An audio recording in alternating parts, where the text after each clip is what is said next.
sports station. 92.3 The Fan, 2020 Sports. This 2020 is brought to you by Kimball Recycling and Disposal. Kimball provides dependable residential and commercial waste services tailored to your needs. Visit kimballcompanies.com to request a quote today. Cleveland Cavaliers fell to the Mavericks 130-120 at home yesterday afternoon.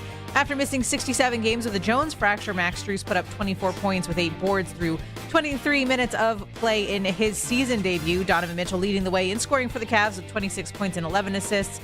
Not enough to come away with the win. The loss comes just 2 days after the Cavs' dominant win over the Dallas on the road on Friday. The Cavs still remain firmly in fourth place in the East, sitting 2.5 games behind the Knicks and 2 ahead of the Magic. Out in Goodyear, the Guardians got a 12-6 win over the A's in a high-scoring game that saw 7 home runs and 30 hits between the two clubs yesterday. David Fry knocked out his first home run of the season to bring in 3 runs. Rhys Hoskins, C.J. Kappas, and Stuart Fairchild were responsible for the other 3 home runs for the Guardians. In his outing, Tanner Bybee giving up 6 runs and 13 hits while striking out 5 through 5.2 innings of work. Elsewhere in baseball, the United States is moving on to the finals in the World Baseball Classic after a 2-1 win over the Dominican Republic. Team USA will play the winner of tonight's contest between Italy and Venezuela in the finals. And in college basketball, Miami of Ohio did receive an at-large bid to the NCAA tournament after an undefeated season and a first-round exit in the MAC tournament. The Red Hawks still have to play their way into the first round when they match up with SMU in the first 4 on Wednesday. Number 8 ranked Ohio State will match up with number 9 TCU on Thursday, and Akron will face Texas Tech on Friday in a 12-5 matchup. You can now find 92.3 The Fan on YouTube. Subscribe to our YouTube channel and get the best content from our shows each and every weekday. That's 92.3 The Fan on YouTube. Headline sports news every 20 minutes on 92.3 The Fan. From the University Hospital Sports Desk, I'm Meredith Kane. The Afternoon Drive. Feels like more people would be upset right now if they don't go Carnell Tate or don't go for one of these wide receivers. But they've given themselves some flexibility. You don't have to take Monroe Freeling unless you love him. In that same respect, if they don't make an addition year for like someone like Walker, somebody that you really like, the reality is DeJuan Jones will be your starting left tackle. So I think if you don't sign a veteran quarterback and if you don't sign a wide receiver, and we're starting into the nickel and diming part of free agency, if you're not going to upgrade the quarterback spot, I would really like it if they sign Rasheed Walker. The Afternoon Drive. Weekdays starting at 2. We are Sports Radio 92.3 The Fan.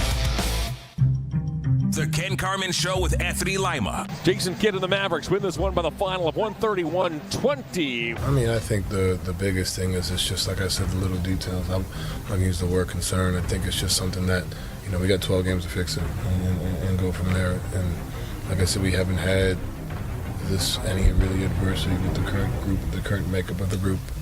So how are we going to handle it, right?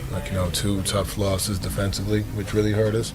We go back and watch the film. We got an important trip coming up, and then we got a few home games when we come back, right? Look, that's going to be the biggest thing. Give Dallas credit. I just thought their energy level was higher. But, when your energy level is not there, sometimes you have games where it's not there. Now you have to use your savvy and experience and be in the right positions. You might have a game where you're super active, and that happens. But there were, way too many mental breakdowns. You combine those two things, the physical, I don't think we're at peak physically for whatever reason, and then you add the mental breakdowns, and that's how you give up 130. This is Cleveland Sports Radio 92.3 The Fan. Well, hello. Hello, Kenny. All right, you want me to overreact? What do you want me to do here? I would like your... I have a feeling I'm going to be a wet blanket for everybody, and I don't know if that's going to be allowable. I would like your normal reaction. You don't have to overreact. Just give me the Ken Carman reaction. My normal reaction is not that to be upset. I didn't understand. I didn't spend much time on the internet yesterday. I know that they lost. I saw that they lost. The defensive effort was bad. After every loss, I can save you the runaround, Kenny. What? Like a famous discount store here in town. I'll save you the runaround. Every loss, we are getting tagged immediately and being called clowns for ever saying they had a chance to go to the finals. What? Yes, it's happened every single loss, especially after the last 2. Oh, for the love of God. Grow up. People keep asking me, ask Ken, where's his pencil? Does he have him penciled in? I still got him penciled right here, pal. I still got him penciled. We're good. What are we doing? What are we doing, or what are the Cavs doing? What Why is everybody? I'm so frustrated. I mean, I'm not going to sit here and fake it. I'm not going to sit here and fake like I'm upset with them. You are being more defensive than the Cavs were yesterday in the basketball game. Well, I didn't realize I was being tagged in a bunch of stuff. I didn't see myself getting tagged in a bunch of stuff. Fine. 216-474. Ken has a lot of you muted out there. Your best friend Ken from online. I your didn't mute Facebook anything. friend. I didn't see anything. He sends you happy birthdays. He has a lot of you in Cleveland muted. I got to find my pencil. That's not Talk the Ken. while I look for my damn. That's not the Ken that says we're best friends. That's got not rid of true. the pencil, too. I don't Wow. say I have And them now there's no muted. pencils. What does he have? Where the hell is the pencil? Not even at? mechanical pencils? Damn it. No, where's it? Oh, there it is. Oh, there's my pencil. I still got them penciled in. All right, well, I guess we're going to have a hell of a show today because I got to tell you, I'm like, yeah, they lost. It happens. I'm not freaking out. It sounds like I'm freaking out because you're pushing my buttons, but I'm not freaking out over it. I have to Should say, I freak out? Should I be panicking? It's like, hey. I don't know if it's a freak out. It was a bit of half-assed effort. I ain't going to lie to you, but I mean, we're not in the playoffs yet for crying out loud. Let's not lose our minds here. Yeah, I would say, obviously, what I wanted to caution everybody when we were. There are a lot more people agree with Nick Wilson than we thought. I'm telling you that right now. I'm going to tell you that right now.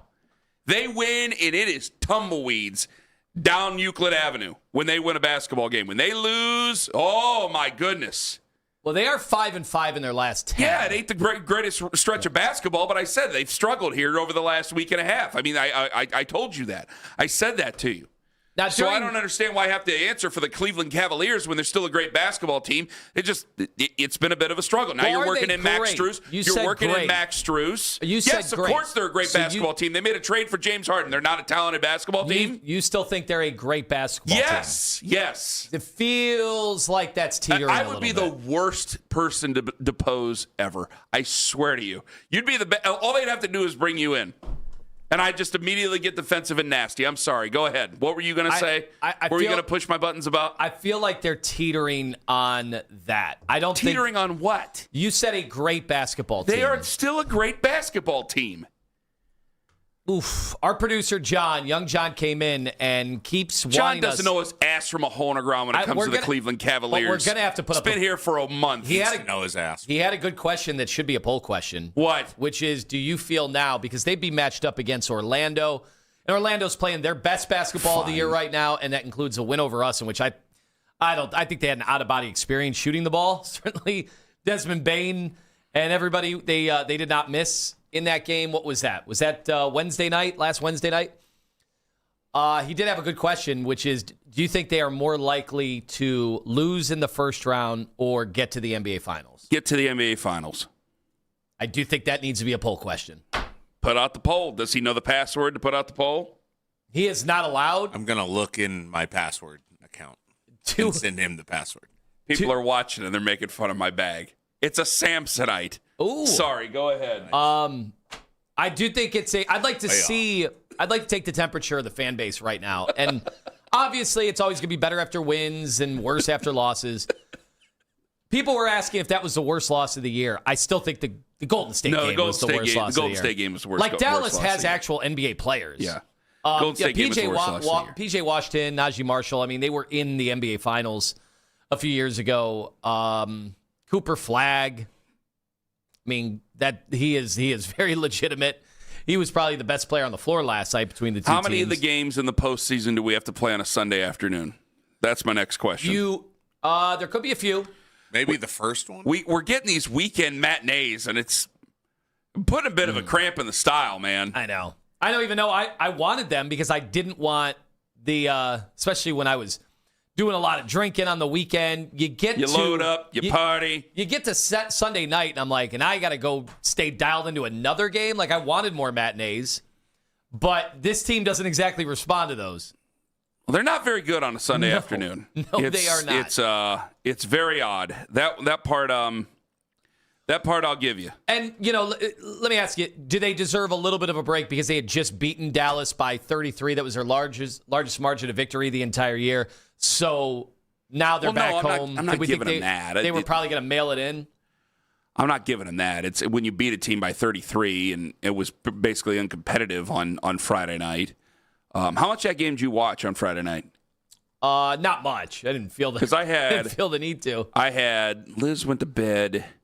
I had Cavs And that quickly went from the first monitor to the third monitor within about 10 minutes. Well, conference championship games going on. I had the high school stuff down in Dayton. I ended up watching Akron, obviously. Ended up watching World Baseball Classic, obviously. And those with Akron, I knew was going to go to the front. Akron goes to the front, and then Cavs just beating the brakes off the Mavericks. I do want to ask, this is that time of the year where NBA gets pushed to the back burner for all the other hoops. And so as they're trying to figure this stuff out, it's getting lost in the shuffle for sure. Because most people, we talk so much about the NCAA tournament. Conference tournaments are incredible every year. Yeah. There was so much amazing basketball. I mean, did you see some of the finishes yesterday? That Dayton VCU game. The Ivy League was incredible now that they have a conference tournament. I didn't see any of the Ivy League. Dude went for 40 in an amazing thriller. The Arizona game that went down to the wire in the semifinals. Well, that doesn't excuse losing. No, but I'm just saying. I'm not excusing them losing. This is a time where if you were going to lose, people like the National Basketball Observer, they're not really going to be as dialed in right now because there's so much phenomenal college basketball. All right. Well, I'm waiting for them to call in and yell at me. They ain't calling in or yelling at me right now. It's 6 a.m. So maybe it's a little bit early for everybody. Everybody's rubbing the sleep out of their eyes. I don't know. Do they have power? Boy, that's a whole different thing. We'll get to that coming up here momentarily. They are. You have every opportunity to let me have it today. There's going to be a lot of Cavs today. You got every opportunity to do so because it wasn't a great game. It didn't go our way. Obviously, it's been a rough patch. The defense has been bad. You're bringing in Max Strus. I was happy to see Max Strus yesterday. That was nice. I was happy to see him starting to thrive. You got a lot of things you have to mix around. I am worried a little bit about the injuries, but then you guys are going to say that that's an excuse as well. Like, guys, we all know what the stakes are. If they end up losing the first round, like John thinks they're going to lose in the first round. If they lose in the first round, then yeah, there's going to be some. You said you read it on Reddit, or he saw it on Reddit. It doesn't need to be said on Reddit. You could say it in the middle of a bank. You could say it in a grocery store. You could say it at a school play. You could say it whenever. Like, yeah, there's going to be heads that are rolling. There's going to be problems. I mean, hell, we heard the rumors about Kenny Atkinson's future in the early part of the winter, for crying out loud. Like, yeah, if you lose in the first round, he'll get canned, and you'll move on to another coach. Oh, man. I'm just being honest. I'm not.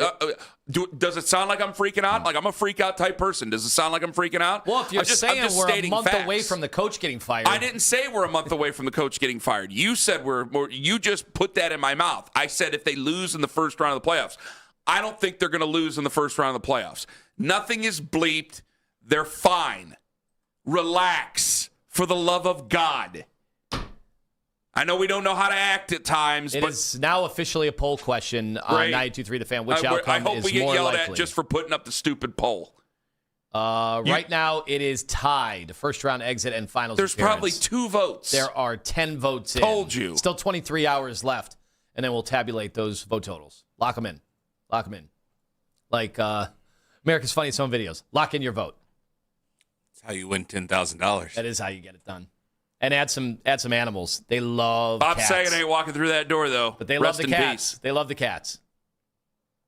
How much of that stuff was fake? Do they have that show now? Isn't Carlton the host? Yeah.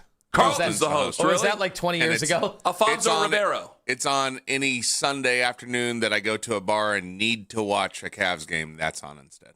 Okay. Well, regardless. It is weird that their defense... Oh, because they're on so many different streams. Okay. Yeah. For a second, I go, what, the Bards are giving up on them now? Really? Oh, we won 60 games. Boy, Owen was right, by the way. Owen is the litmus test, the barometer for the normal fan. And it's like, we made this great big trade for James Harden. Everybody's like, whatever. Bleep, who cares? Okay, 64 wins. That wasn't enough for us last year. 45 wins, I think it is this year. That's still not 41 wins. That's still not enough for us. Like, they're going to win 50 games this year again, but it's somehow just not enough for us. I mean, come on. This is a great, talented basketball team here, and I'm not going to hear anything of it. So we are down. Again, I've opened it up to everybody. It's all quiet on the Western Front. All quiet. Nobody wants to call me out. All the tough-talking internet people, they're not there. Sorry. So we are down defensively to number 10, but it has slipped drastically, and people are pointing out, well, James Harden. Number 10 of what? Defensive rankings? Efficiency numbers, yeah. Oh, I thought we'd be lower. So, well, we're 10 on the year, but in the last, really since the Harden trade, we have slipped into the bottom 10. And the thing is, like, I actually think Harden's been fine defensively. Like, he hasn't been any worse than Darius was. But team-wise, you no longer, you've shifted so many new players into the rotation that I do think Kenny, if there's one thing I underestimated was mixing in this many guys into the rotation this late in the year. Because it's not just Harden. It's Ellis, it's Schroeder, now Max Strus, who does know the defensive rotations because he's been there, but you're adding him to the final, 15 games of the year. That is a lot. That is a lot to ask. Is that enough time to get them playing the type of defense, championship level defense? Probably not. I didn't say they're going to win a championship. I penciled them into the finals, and I still think it's far more likely. And I'm debating on saying something here, knowing that you guys will use it against me into Kingdom Come, and I don't want that to happen because I have to learn a valuable lesson at some point, don't I? That stuff doesn't happen. Yes, it does. It happens all the time because I don't want to be accused of something I've done in the past, and I've worn it like a cloak of failure for years and years and years after it happened. I mean, it was one of the worst mornings ever. So I'm going to take a break, give me 5 minutes, and I'm going to think about saying this because I think we got him. I think we got him right where we want him. Okay? Can I explain myself when we come back? Please do. By all okay, means. 216-474-0092. Am I sticking my head in the sand when it comes to the Cleveland Cavaliers? All you negative Nancys, negative Nellies out there, you have every opportunity to call up and let me have it today. Even when we're talking Browns, you can go ahead and let me have it. Because I'm telling you, it's a very vocal minority that's on the internet right now. Oh, yeah, in one half afternoon drive. 216-474-0092. Ken Carman, Anthony Lima. Take us with you to work on that absolutely free Odyssey app. Watch us live, free on YouTube Live on 92.3 The Fan. Like, subscribe. It's fabulous. It's Monday morning. Ken Carman, Tone Master General Fan. Friends, Ken Carman here for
defensively. They never felt us. They got comfortable. They got confidence. And then, we start to half. It was kind of the same story, right? And we got really good defenders in that lineup. So, kind of a mile away is inexcusable defensive effort today. Nothing is bleeped. They're fine. Relax. For the love of God. It's fine. We're good. Ken Carman, Tone Master General. Daryl Ryder going to join us at 8:20 this morning. It's not. So I'm going to say this. Relax. For the love of God. I'm not going to say it. I'm not going to say it. You guys always live to use my own words against me. I'm not going to use it. You're the talk show host, Ken. You've got to talk. You know what? On the talk I can't use your thoughts You're right. against you. I'm going to say it. Yes, you can. You've put words into my mouth and thoughts into my head all the time. That's all you do constantly to me. It scenes into his eyes. Stop looking at me like that. I don't like it. Damn it. Relax. For the love of God. All right, I'm going to say this. Well, let's hear Donovan Mitchell on it if we can here. Here's Donovan from last night. Maybe that'll change my mind here. Maybe I should start to get worked up and upset. Go ahead. J.A.'s out, right? Like, that's a big piece of cleaning up a lot of the mistakes that happened with playing five smalls. And also, we had, I don't know how many they had for the game, but to start the game, we would get stops, and then they had 5 whole boards out of their 10 missed shots. So even when we do play good defense, we're not getting the rebounds. You know what I'm saying? So I think it's a combination of both. And then tonight was, our turnovers hurt us as well. But especially when you don't have both bigs out there, you have to make sure we hammer down on our principles and contain the ball, because obviously those two are elite at helping us in what we do. And, in order for us to move forward, obviously both of them are going to have to be out there, right? So I'm going to tell you this, all right? The matchup that I'm most concerned about in the postseason is the Boston Celtics. That's given. I think everybody believes that, so that's not saying anything crazy. The matchup I'm second most concerned with, I got to tell you, I think it's Orlando. I really think I'm the second most concerning one is Orlando. And if the playoffs started tomorrow, you play who? You play the Orlando Magic. Now, I'm going to say this, and this is not going to be bring on the Yankees. Don't do it to me. Oh, I already can tell by the look on your face. Don't you do it to me. That's not it. It's not bring on the Yankees. However, it can be beneficial. Listen to me. It can be beneficial if you play them in the first round, go through that matchup, because I think that, okay, if Detroit played, who do you think is going to come out of the eight? Like, if they played Philly, Atlanta, Charlotte, whatever, I think that you have Detroit second round, right? When you take Detroit, I think that that's where you get to the Eastern Conference Finals. I still think they're on a good path to the Eastern Conference Finals. Orlando is tough. I think it'll battle test you. I think we'll know a lot about this team and the future of this team right off the rip, first round as they sit right now. It's not bring on the Yankees. It's not bring on, I'm not saying that about the Magic. That's not what I'm pointing out. But we're going to find out a harsh truth. Either I'm going to be right, because I think that they're a great matchup against Detroit. I really think that Detroit really can't handle it. As long as you're healthy, I think Detroit really can't handle your stuff. I think it's a bad matchup. However, you get to that second round, I think it's good to take on Detroit. I think you're going to have a very tough series on your hand against Orlando. I think it's going to be very difficult, but I think it'll battle test you throughout the rest of the postseason, and I'll let the chips fall where they may against the Boston Celtics. That's where I'm at on this, okay? Well, that's why I'm not freaking out. Yeah, part of the reason they made the Harden trade was we've got to pounce. The Eastern Conference is wide open. I think things have kind of changed, though. Not that the Eastern Conference still isn't wide open, although it seems like everybody is now just picking Boston. They've seen Tatum a few times, and that's it. Now Boston's just there because Boston's been so good all year. They've been so well coached. They've got guys you've never heard of who have played so well, and they've been statistically one of the best teams in basketball. And now they add Jason Tatum. We added Harden. They added Jason Tatum, who's a better player than Harden. But I'm not even talking about how wide open the East is anymore. I'm just talking about how tough. Like, to me, the Eastern Conference was not supposed to be. The Eastern Conference playoffs were not supposed to be this tough. And now they look toe for like. It looks tough. Honestly, it looks tough. Yeah. Honestly, I think it's just as tough as the Western Conference now. And that, if you would have told me that, 2 months ago, 3 months ago, You wouldn't have believed it, and I wouldn't have believed you. Absolutely no shot. Yes. But now, where are all the easy playoff series that the Cavs were supposed to have in the Eastern Conference? Doesn't seem like there will be an easy There really one. aren't. There's teams that are driving. They're driving forward. Again, I mentioned Orlando. They've been white hot recently here. There's a couple teams that I think are kind of floundering here and there, but they all seem to be. I mean, you look at the 10th seed right now, or Charlotte. They've been a streaking team that's been fantastic here over the last couple of months. They're 34-34 back to 500. I think that they're a bit of a formidable opponent. You got Milwaukee coming up tomorrow night. Milwaukee's actually out of it right now, and they'll probably continue to slip a little bit further and further as time goes on. I agree with you. It's not like they're. I know we like to go in extremes either way. That's what our business is. But if I can just remain measured for a moment and tell everybody you didn't have the first thing that came. Donovan has not minced words. One of the first things that he'd mentioned last night, or yesterday afternoon, was Jared Allen being out. Donovan has never minced his words. He's never held back this year. He told it like it is the entire way through. The first thing he mentions is Jared Allen. Jared Allen's an important piece for this basketball team. It would have been important, obviously, yesterday against Dallas. They did come out lackadaisical. There is no excuse for them. I'm not making an excuse for last night. I'm just saying that I think the overall craziness is reaching a peak where every time they lose a game, every time they even struggle in a game, I got people reaching out, getting crazy about it. I don't think it's worth getting crazy about. Now, part of it is we do have to ask. Like, Jared Allen's missed the last 5 games, and that's a big reason why their defense is totally plummeted. Which it was a knee knock, and I'm like, man, a knee knock. Well, I wouldn't. Hey, look, if they're just being extra cautious, well, this is the time to be extra cautious. I don't think anything happening to these guys. The last thing we want is all of a sudden us to go into the playoffs and we're not even close to full Jared strength. Allen, exactly. Especially the way he's been playing. Especially the way he was playing with James Harden. I agree. And now Harden had his worst game of the year yesterday. Donovan Mitchell was not good as well. And part of it, I just wonder, like, Donovan would not shock me if he's kind of in cruise control before the playoffs start. Right? That would not, because what have we seen the last few years? Donovan Mitchell's been on fumes in the playoffs. And we are not just trying to go 2 rounds. And after 2 rounds, Donovan Mitchell needs to be scraped up off the floor. That can't be the case this year. We need him for the long haul. We're expecting this team to be an Eastern Conference Finals or NBA Finals contender. Well, if that's the case, then I don't need Donovan Mitchell going balls to the walls, here while the NCAA tournament is getting all the basketball attention. I don't really need that.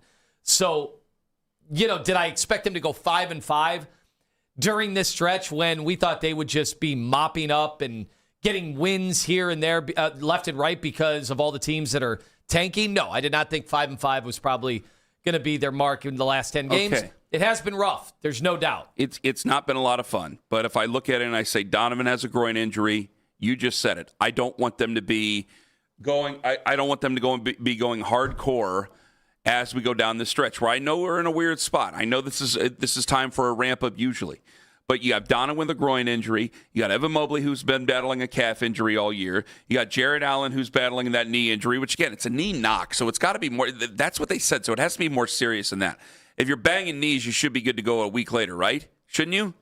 Yeah, shouldn't you? So. A week and a half later, shouldn't you be good?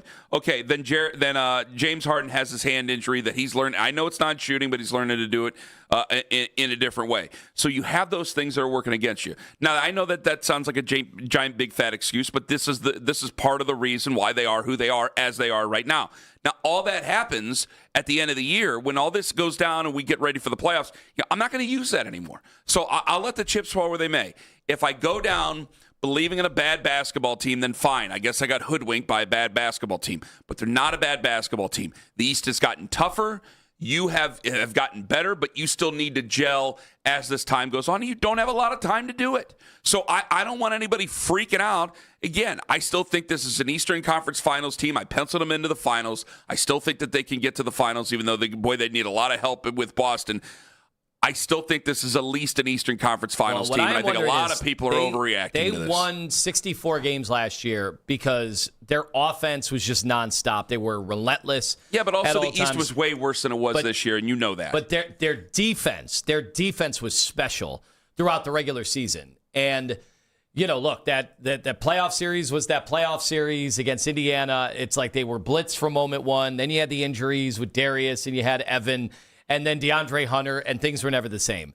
This year, they're not going to be able to have special defense by the time. They're not going to be able to work that out before the playoffs start because you can't add this many new rotational players and just expect them all to be on a yo-yo, all to be interconnected the way they're going to need to be. And so how are they going to make up for that? Well, their offense has to be incredible. Now, funny thing is, yesterday, their offense was really good yesterday, but their defense was that of a tanking team.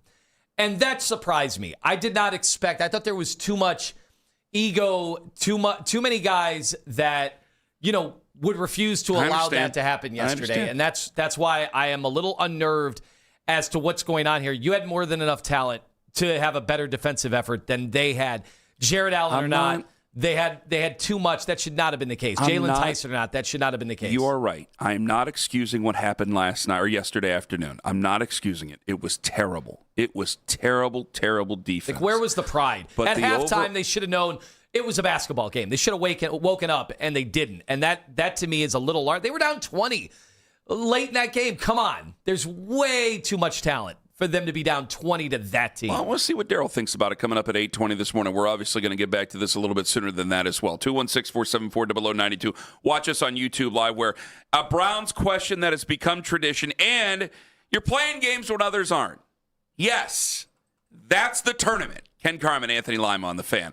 Peter and Company Jewelers in Avon Lake. Go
As an Alpine Style Center, Summit Sound delivers the ultimate stadium experience on 4 wheels. Don't just hear the game, feel it. Upgrade your audio today at summitsound.net. Summit Sound. See it, hear it, feel it.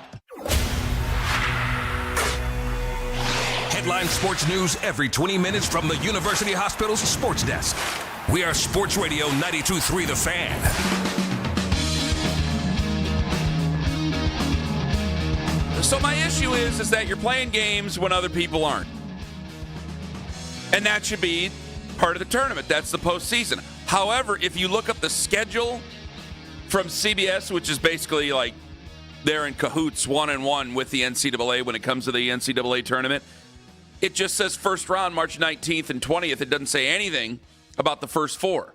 Which shouldn't it say something about the first 4? Should it not say something? The bracket I have does have the first 4 in there. The bracket has it. I'm saying the official schedule of events. All it said was Selection Sunday, March 15th, March 19th and 20th, first round, 21st, 22nd, second round.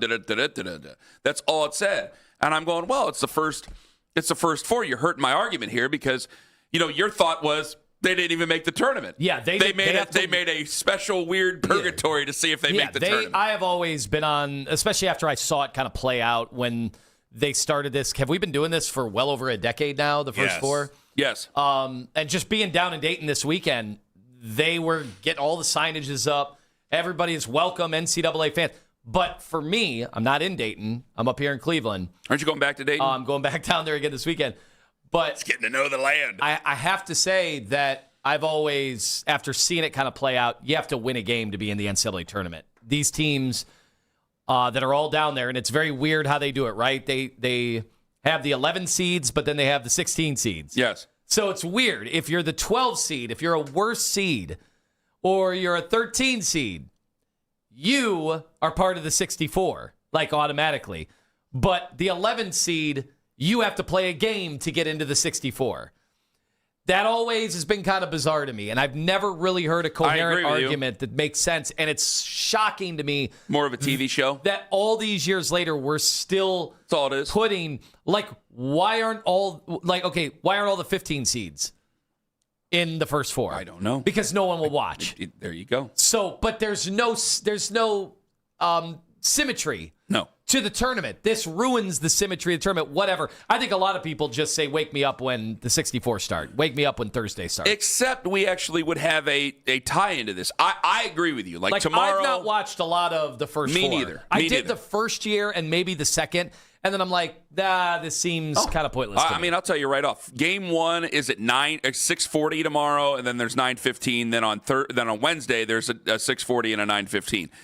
Cavs play tomorrow. I'm watching the Cavs. Now, I know it's an 8 o'clock game, so I'll get to see some of it. I'll get to see some of it. It looks like Giannis isn't going to play. We were playing Dallas last night, so apparently I have to watch every Cavs game now, or people are going to freak out. So there's no rest for the weary. You have to watch every single second of every Cavs game. There's no free nights because you're going to be playing against garbage teams. I thought yesterday was going to be a free afternoon. I'm going, well, I guess I'm stuck in my office watching this. That's the way that's going to work. So I think that tomorrow night, I'm still going to watch Cavs over it. Now, Wednesday night, that's when Miami plays. Miami is playing SMU. If they would have won, if they just wouldn't have lost in the first round of the MAC tournament against UMass, and UMass, they got a quality coach. Frank Martin's been around, and I'm not going to sit here like I know Minutemen basketball inside and out, for the love of God. But it was a tough game. UMass made runs. UMass came back. I thought it was a good tournament overall. I watched a lot more of the tournament than I had even last year or the year before, and I basically only watched Akron games last year. But I watched this game. I watched this tournament all throughout the weekend, and I'm thinking, all right, it's in Dayton. This is how my brain thinks, which is probably not the right way to do it. I'm just going, it's a giant TV show. They're going to be in the first 4. They're going to be in the field of 68. They'll play on, because it'll be a home game, basically. They'll draw this out. Miami 31-0 going into the tournament. They get upset against UMass. They're 31-1. Now they find themselves technically in, but on the outside looking in. I go, this is drama. This is television, and you're going to be able to watch them in Dayton. And I ended up being right. I didn't think that it mattered as much as the rankings, the net ratings, as many as what people wanted to make it out to be. I just thought it's plain and simple. They lost in the first round. It wasn't like they lost in the semis or the championship. They lost in the first round. You go 31-1. then all of a sudden you can use all the things against them. It's like, well, you can't keep them out. So it's like, okay, we're going to do what's best for ratings. People are interested in Miami of Ohio, whether or not they got to in or out. We're going to see, because they're 7.5-point underdogs going into Wednesday night. We're going to see whether or not they deserve to be there or not. That's the way a lot of people are going to look at it. And they are massive underdogs, huh? It's the biggest one of the first four, according to what Owen told us. 7.5 is the number. 31-0 doesn't buy you what it used to, apparently. No, it doesn't. So I wanted to fight you about this, about them being in the tournament. And I'm going, well, if CBS doesn't even have it in there, and I know this is what True TV stuff and things like that, but I go, if the parent company doesn't have them in there, then I just wonder, the point? We have so many Miami, Ohio alum that were loving how much we were talking about them. We were hearing from them every day. How do they feel today? Because, you get your home game if you're down in that area. That's cool and all, but I think you would have much rather gone across the country to play an actual, 64-team first-round tournament. I understand, but you lost to a team that was barely over 500. Them's the breaks. A team they had beaten. And a team they had beaten already. So when you lose that in the tournament. Normally, the conference tournaments don't cripple you if you're a tournament team. Normally, it's only the difference if you are on the cut line. That's when that comes into the fold. But apparently, they were on the cut line. They were a team that was... Had they have lost their last game of the season, and then they lost, they would have missed the tournament completely. Had they had lost to, in going into the tournament, there were so many people that were saying it. I know Miami's 31-0, but Akron's really the team that's favored to win this tournament for a multitude of reasons. Had they lost to Akron, had they lost to a more traditional opponent in the MAC, whether they lost to Akron, whether they lost to Kent. Toledo's been there, obviously, a time or two. They were in the championship game against Akron on Saturday night. Had they lost to a more traditionally good opponent, quality opponent in the MAC tournament, maybe that would have mattered a little bit, but I just thought it was shooting fish in a barrel. They're a half an hour away from Dayton, Ohio, I think. I've only been down there once to Miami of Ohio. They're a half hour away from Dayton. It's an easy travel. It's right there. You're going to load up the building. There's a reason for people to watch at 9:15 at night. I don't know how many people from up here are going to watch at 9:15 at night unless they're alums, but I just thought it was an easy television show that they're going to put them in the first four. That's just how I felt about it. Whether they deserve to be there, whether they don't deserve to be there and they should just be in the field of 64, I thought that was ridiculous. It gave them the perfect excuse to put them into that first four. I thought there was going to be a chance that if Ohio State would have biffed in the Big Ten tournament, lost their opener, there was some speculation, could it be Miami versus Ohio State in the first four in Dayton? So Ohio State plays their way out of that, but they won too many games because now Ohio State's staring at, if they get past their first-round game, of which they're favored, they're staring at a second-round date against Duke, a 1 seed, which is what happens when you're in that 8-9 area. They've always said you'd rather be a 10 seed than an 8 seed, or even an 11 seed than an 8 seed. Yeah, your first round matchup might be tougher, but you have a higher percentage chance of getting to the Sweet 16. One good news is, if you're paying attention, Ohio State fans, is Duke is coming in banged up. They could be down 2 starters in that game, or certainly 1 starter in that game. We are 50 minutes away from Lima Lakes. It's been a wild, wild weekend, especially with all the wind that was going out there. Did you lose your power? Are you good? We did not. Okay, good. Good. So at least you didn't do that. But there was 100,000 people who did. So and there's still some people who aren't able to get it right now. So hopefully that gets done up pretty soon. So maybe that'll be a part of Lima Lakes, as well as some interesting winners over the weekend. And again, you're better. At least I think you are. A tradition unlike any other when it comes to Browns free agency. A question we ask coming up in 5 minutes on The Fan. Northeast Factory Direct. Northeast Factory.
5 matchup.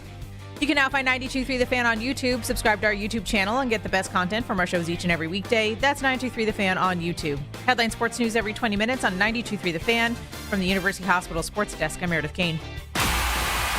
Get the latest Cavs news up until tip-off. The Afternoon Drive. Weekdays starting at 2. Cleveland's Sports Radio. 92.3 The Fan.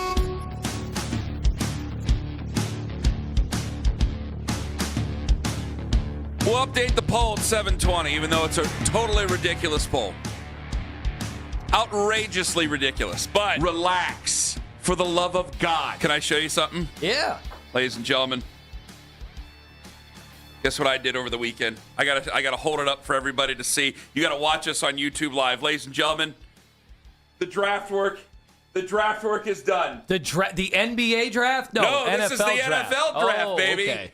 I got my Don't put pens it right out. in the camera. Everybody's going to see. That's fine. By the way, these are, if you just You're going to have GMs out there taking your they're gonna guys. steal that's it fine. all. These aren't rankings. I just I did a general top 10 of where I saw everything, because it's like, hey, listen, I'm not Mel Kiper. I did like day 3. I'm not even on air day 3. I think I'll actually be in State College on day 3.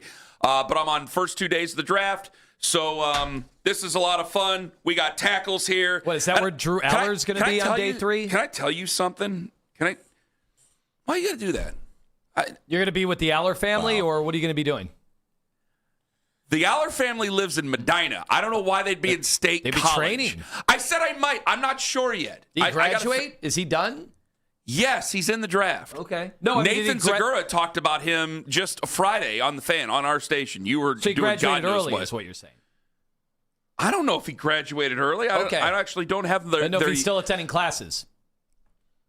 Drew Aller had one class in the fall, actually. That's all he had. Of course, you got John. What class was it, John? I don't know. It was just one class. Well, Basket weaving. It's part of what your job is. Go find out the class. You just can't say maybe he took 2 classes. Maybe he took 3 classes. His parents are listeners, John. His family listen. You got anything else? Dad, call in. You got anything else you'd like to say to the Aller family? You got anything, John? I mean, do you want me to be honest? Yeah, go ahead. Be honest, John. Yeah, I think Drew Aller didn't live up to the hype at Penn State, but I also don't think that he had even remotely the type of help that he should have had. You mean that terrible offensive coordinator he had that I called it from day one, even back when he was at Buffalo? Boom. I just think they also didn't recruit receivers at all. What? Well, the guy sits there and calls plays so Dan Casey puts his stuff up on the internet. Like, come on. Get serious, for crying out loud. All right. Well, John, that wasn't too mean. That wasn't bad. All right. Yeah, John, everybody. No, I got, you know what I did feel like, though? I was filling all the stuff out and things like that, and I got the centers and all the offensive linemen. I don't mean to pour cold water on all this here, but I'm looking at some of these tackles, and I'm looking at the guards and the centers. I go, it's not about this year and getting all these free agents, but I'm going, there's some quality here. There's some depth here with these offensive linemen. If you didn't the NFL mess up, needs it desperately. If you didn't mess up in previous drafts, like, I'd be yelling about some of these guys here. I mean, I think there's some quality here. There's some real quality with these linemen. And maybe in late, in your day 2 picks, I don't know if, because I got to tell you, ever since they made the work, they did everything with the trade for Titus Howard and everything else was free agency, are you getting the feeling they're not going to go offensive line in the first round? Or at least they might go like, because if you're not taking one at number 6, then I'm thinking, well, maybe you develop one later on and you're looking at day 2 or day 3. That's where I get into some of this. So do I have to wait? Do I have to open up my eyes minutia to the fact they're not taking one at 6? Because I've always thought they were taking one at 6. I think you do. I really think you do. After the moves that they've made, I mean, I think they've given themselves. If they like Monroe Freeling so much, or Spencer Fano that much, or CeCe Mauanoa, like, those are the 3 that we've talked about here. And Monroe Freeling has flown up the draft board to a point where I think it scares a lot of us. I'd actually be surprised right now if they went and guys, I have no intel on what I think they're going to do, what they're going to do. I mean, it's March. We still got pro days. We still got more official visits, things like that. There's a lot of things that they got to do. But I think with just the moves that they made in free agency, it tends to give you a ton of flexibility. If you wanted to move down, if somebody's willing to trade up with you, you can certainly move down. But I think it opens up wide receivers. I think it opens up that conversation, whether it be Carnell Tate or Mekhi Lemon. I think that if you traded down, it might be a possibility with another position. Or I think that, This is going to be a tough sell for a lot of fans, considering your defense is good and your offense is just so god-awful bad over the last couple of years. Like, if Caleb Downs is there and you're talking best player available throughout and you're never budging on that, then and nobody's willing to move up with you, then what else are you supposed to do? I still would be stunned. It would be surprising. That to me would be the most surprising outcome. If they went best player available you are right. Like that. That to me would be the most surprising outcome. But I've with seen the a lot moves of that they've fans. made, I've seen a lot of fans suggest that or jump on that bandwagon that should be best player available, and I still find it hard to believe. Like, well, it depends. Do you think Carnell Tate is better than Caleb Downs? If we were doing best player available, I do not. Didn't we do best Buckeye? And wasn't Julian saying number 5? Yeah, I remember we did. Which one do we have above? Because Caleb Downs Arvell was in there. Reese, what's up, Ed? Caleb Downs, Arvell Reese, Carnell Tate, Jeremiah Smith, Julian Sain. Those were the 5 that were right off the tippy top of our heads, right? Mm-hmm. Okay, out of those guys, number 1 overall, probably a guy who can't even be drafted this year. It's Jeremiah Smith. Jeremiah Smith. And then you got either Caleb Downs or Arvell Reese. And then I would probably put Carnell Tate in there, wouldn't I? It was Caleb Downs. Caleb Downs, Arvell Reese, then Carnell Tate. That's number 4. Carnell Tate would be number 4 in that mix. But, I mean, you need, and you just tendered Ronnie Hickman.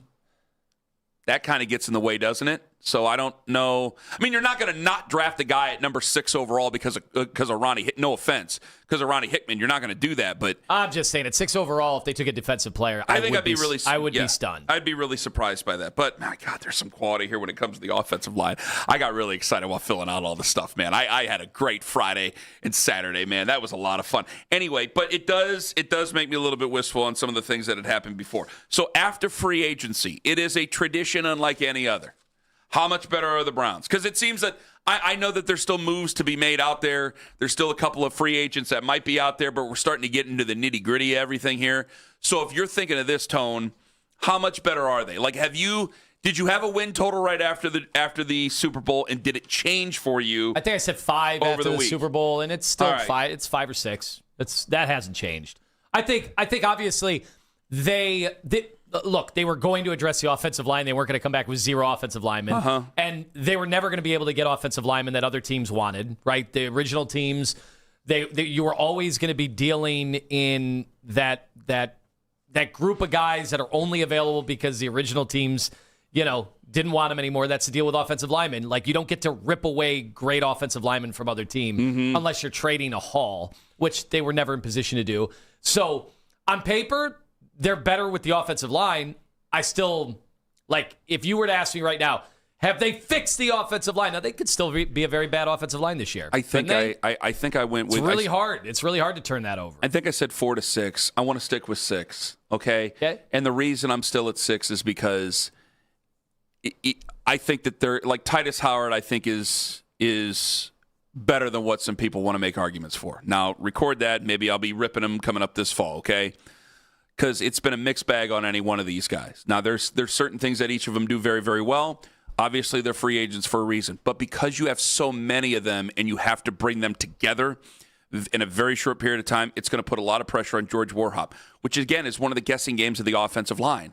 Because when we hired back George Warhop, again, the phones are blowing up because you and I both know a lot of former Browns linemen. They love him. Yeah, and there's a lot of people around the league who love George Warhop. But when they hired George Warhop, there was the before and afters on Pro Football Focus. And say what you will, it's all a guess. I understand that. But it was like, hey, these teams' offensive lines ranked considerably higher for PFF right after he left. The year he was there, towards the year he was left, it was almost night and day in a lot of cases there. So that's going to be something that people pay attention to. That's why it's like, hey, you never know when you're going to have that many free agents on an offensive line. You never truly know.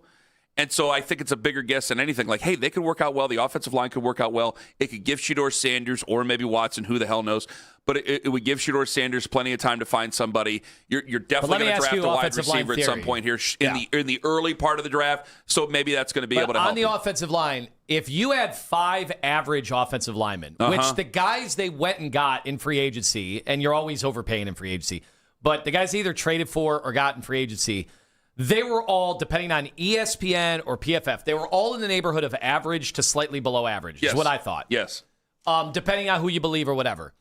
If you have 5 average offensive linemen, your line still might be bad if you don't, because you don't have a dominant left tackle, right, or right tackle. Those are the positions. Like your quarterback could still be running for their life. But if you are a good run, and I'm glad you brought this up, if you got guys who are good run blockers and could do it, then you might run the ball better. Then you can run the ball better. Yeah. Now, again, if you just have number 10 back there, and this is what one of the Coach Lance brought this up. This is why they seem to run it better with Dylan Sampson than they did with, this is getting nitty-gritty pretty quick, than they did with Quinshon Judkins. It's like when 10 was back there, every defense knew, and you were loading up 8 in the box because you knew where they were going to go. When it was Sampson and there was a little bit more of a guessing game, that put a little bit more on Shedeur Sanders to try to have to throw the ball a little bit further. It opened up some lanes for a guy like Dylan Sampson where it wouldn't for Quinshon Judkins. Now, that is an offensive coordinator problem. That might be a little bit personnel, but that is an offensive coordinator problem because you can always throw up your hands and go, what am I supposed to do? I got to do what I got to do. Well, we're going to find out with Todd Monken.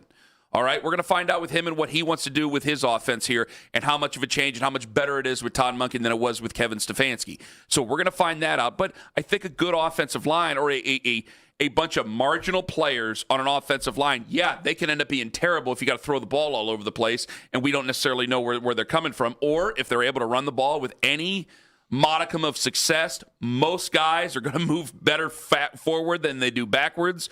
So it still might be okay. I'm not going to rule them out and say they're going to be garbage just because they got a bunch of free agent offensive linemen. In fact, quite the opposite. I just can't, because they've went so heavy on offensive linemen in free agency, usually to a lot of fans, that might go, okay, I thought they were going to win 6, now they can win 7. Strength of schedule, everything. It's like, no, I got to stay because they haven't even got to OTAs yet. Usually you have something damning right after a free agency period where you either think they're going to be worse or you think they're going to be much better. No, I don't think I've budged. I still think it's 6. Well, and then the next question is, how quickly can a brand new offensive line, and we're not just talking one piece and or part, how quickly will it take, how much time does it take to gel? So, like, is that something that takes half a season? Because if that's the case, well, then we got to look what their schedule looks like. It may very well. The thing that helps them, even if that's provided they're healthy. The thing that helps them is their veterans. And because they're veterans, they've had experience. That some of these guys have been thrown into the fire before. That might help them because of the fire drill that they're going to have. Yes, but that might help them because of the fire drill that they're going to be thrown into, that they might be able to take care of that business. So it is a delicate situation, and usually there's something that's very strong said one way or the other after free agency, but I still feel the same I did before. 216-474-0092. Lima likes in just over 25 minutes. And an update on the poll, which I think is ridiculous. Are the Cavs more likely to lose in the first round or reach the NBA Finals? The poll is not going to surprise you. I'm still going to be angry about it. Ken Carman, Anthony Lima on The Fan. It's Anthony.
tournament after an undefeated season and a first-round exit in the MAC tournament. The Red Hawks still have to play their way into the first round when they match up with SMU in the first four on Wednesday.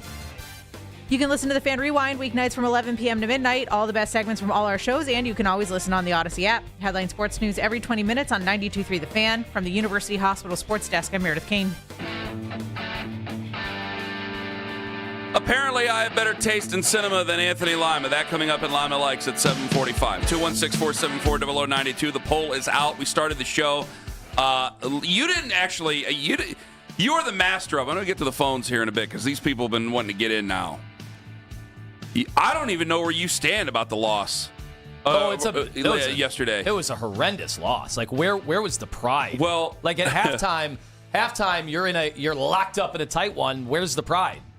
Like I would expect at the very least see that, and then the Cavs should go on their merry way and win that game. And the defense got worse. So at this moment, it says as this moment, which Cavs postseason outcome do you feel is more likely? Lose in the first round, reach the NBA Finals. 63% say lose in the first round. Come on. I can tell you just in talking to whoever I can about the Cavs, for some bizarre reason, and a lot of it has to do maybe with the fact that they have not earned their way, come playoff time. But there seems to be a lot of people who are just really down on them and didn't like the Harden trade to begin with, and now they feel even worse, which is weird. Considering they still have Donovan Mitchell, like he's been pretty good in the playoffs. I think we can all attest he's been pretty good. I'll tell you this: two things. One, it would be one of the biggest disappointments in Cleveland sports history. Two, I mean, I'm serious. You have the most expensive roster in the NBA still. If you lose in the first round, this would be one of the biggest disappointments in Cleveland sports history. I don't know what I would do because, again, it would turn into one of my worst takes I've ever had. Right, I think it would be right up there with Freddie Kitchens over Mike Vrabel. I penciled them to the finals and they end up losing the first round. Would that not be one of the worst takes I've ever had? One of the worst opinions I've ever had? Yeah, but I wonder if fans would hold you accountable in that way because they seem down on the Cavs. Of course they would. So I don't know if they think they're going to the finals. Yeah, but that's very different from I don't think if that everybody in town was like, that's it, they're going. Like back in 08, 09, like fans, after they made all the moves, like I remember it, like fans were stunned when they lost to Orlando. All-time stunned when they lost that series to Orlando. Especially when they had hit the game winner, when LeBron hit that game winner. Listen, if I would have raised the white flag on this season and would have said, "Oh yeah, you guys are right, I was wrong. They're not ready to be," I'm still strident about my opinion on. I think that they could be an NBA Finals team, and I'm penciling them into the finals. And then I doubled down on it earlier this morning, and I'm still saying this, and I still believe it's true. You had one of the easiest first-round matchups I think I've ever seen watching basketball last year against Miami. It was barely anything, if not just a tune-up for the rest of it. And then, of course, you ran into a buzzsaw. I think this would be one of the best runs that you could have. I respect Orlando. I think they're going to get physical. I think it's a tough matchup, and I think that will battle test you. I think that Detroit can get to the second round. You would see Detroit in the second round. I think you are an incredibly difficult matchup for Detroit. That's how I think that you get to the Eastern Conference Finals. They are a quality opponent that you have to take seriously. These guys are a year older. They're a year. They got to be more professional. A year more professional. I think it could be a better matchup for you. Or I end up looking like a total idiot. And if I'm a total idiot, then they've made me out to be a total idiot because on paper this team should not be a struggling basketball team, and they have struggled over these last a few weeks. Yeah, 5-5 in their last 10. Some of that's explainable because of injuries. Some of the defensive stuff, though, some of the defensive stuff is terrible. I'm not giving them a bunch of excuses for losing last night. Last night at home, you lose to Dallas. That sucks. That's terrible. But in the grand scheme of things, I still think it's a top-flight basketball team. I think the East has just gotten tougher, and a lot of us don't really want to recognize that because this is going to go with what you've said. Not a lot of people are watching anybody but the Cavs or have watched anybody but the Cavs. So you've had these types of campaigns over the last couple of years where we need to be watching more NBA basketball. We need to be watching more non-Cavs NBA games. Well, yeah, fish in a barrel for guys like me. It's like, hey, I'm going to put something on in the background. I ended up watching Knicks Lakers last Sunday. Like, there's still some in there. But I think for a lot of people, it's like, hey, the East is still the East, which isn't as good as the West. Why are you struggling against some of these teams here? I think that's the way. Now, I know you lost to a Western Conference team, and the other most embarrassing loss you had was to a Western Conference team, but this is still where a lot of people think you are. Sorry, this is where we're at. So I got to deal with it because I'm not saying all of a sudden that they're garbage and they're going to lose and that they're a first-round exit because they've had a rough couple of weeks. That's not going to happen. Well, and I'm not freaking out, even though it was a bad loss. I'm not freaking out after last night. Where it definitely gets interesting is Orlando. Orlando finally is playing well, and they have turned it on. And then Cavs fans just saw the Magic beat, their team in Orlando. And now, if the season were to end today, who would you be playing in the first round? You'd be playing the Magic, who also gave you an unbelievable all-you-can. They took you to the limit. 7 games just a couple of years ago. So a team that had no business, even though that was also a 4-5, they had no business taking you to 7 games with as young as their roster was that year. They are a tough group. 216-474-0092. So which one is more likely? Are they more likely to lose in the first round of the NBA playoffs or actually get to the NBA Finals? Maurice in Maple Heights, you're first up on the Fan. Hello, Maurice. How you doing, man? Doing well, Maurice. Go ahead. Definitely won't get past the first round. I went to the game yesterday. And I've been to at least 8. No defense. They constantly leave other teams' three-point shooters wide open. And it's like, does anybody stay home man to man versus, okay, Matt Strus comes back? By next week, he'll be out with a sprained ankle for the rest of the year. Well, that's unfair, Maurice. For the love of God, that's unfair. Now, they still have the 10th. You say that, Maurice. They still have the 10th best defense this year in the NBA by the numbers that the teams, use to track that stuff. So, you're making it sound like there's some terrible defense. They have been terrible since Jared Allen's been out the last 5 games. Making it seem like I'm seeing it even on TV. Yeah, you don't think Jared Allen? You don't think Jared Allen helps them on defense? Jared Allen, I call him marshmallow. Why? He's not physical. In our division, how could you spend this much money to go see Cavs games live and still not be able to come up with anything better than this? He's a marshmallow. Yeah. So he's going to make no difference. He's going to make no difference to their defense, even though Donovan Mitchell specifically references him in his answers last night. He makes no difference whatsoever. Jared Allen. Yes, he does, to a certain degree. Okay, so I guess we can meet halfway on that one. We need physicality, and don't get me wrong, you talking about Detroit. I ain't worried about them. It's Boston, dude.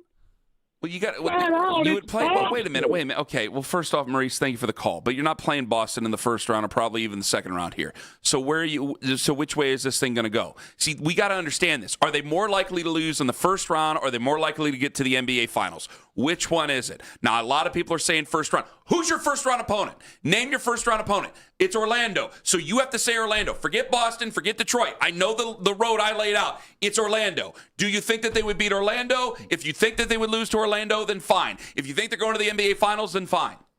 I know that a lot of people are upset with it, but I have to have reasosoning to be upset with yesterday's loss. And I know it's the frustration of them, which is easy being to me underwhelming personally. Big time in the postseason. But the amount of people that right now there are 7 or 8 teams that have better records than the Cavs in the NBA, and yet the callers and the people that are reacting the most when we talk about the Cavs, they're making it seem like we're a bottom 10 team in the league.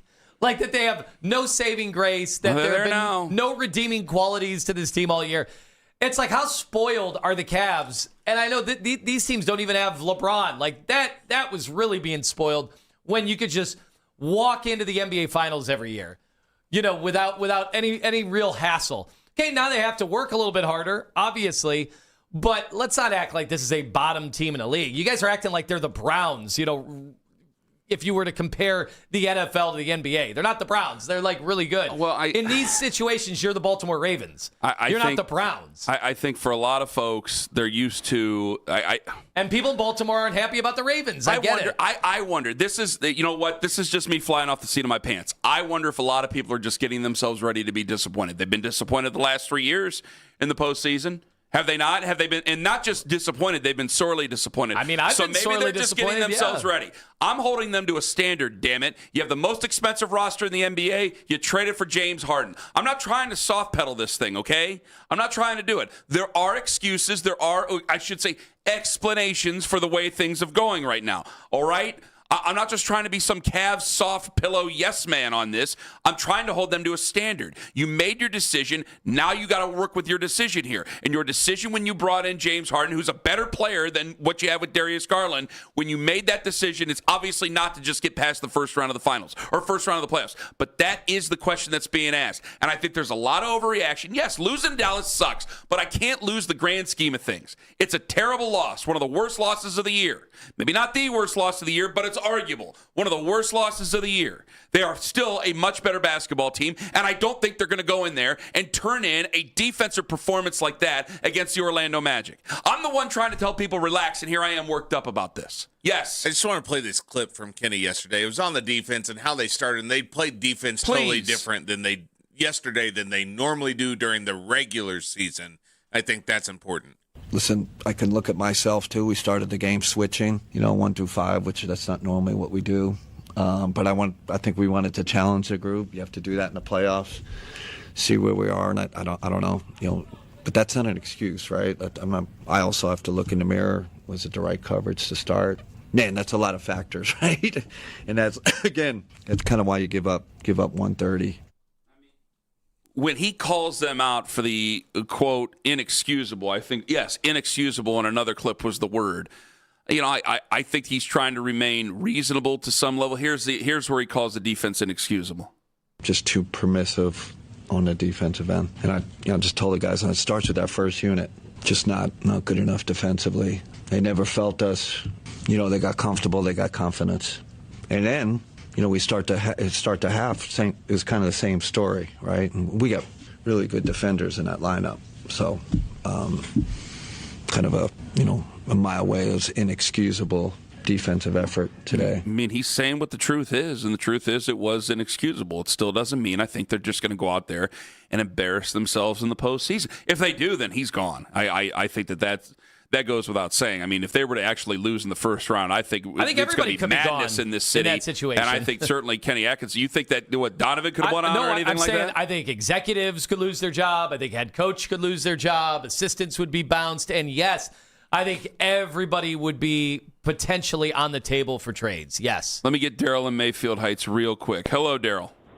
Yeah, gentlemen, I listen to you all a lot, and it kills me how you all use stats to justify things.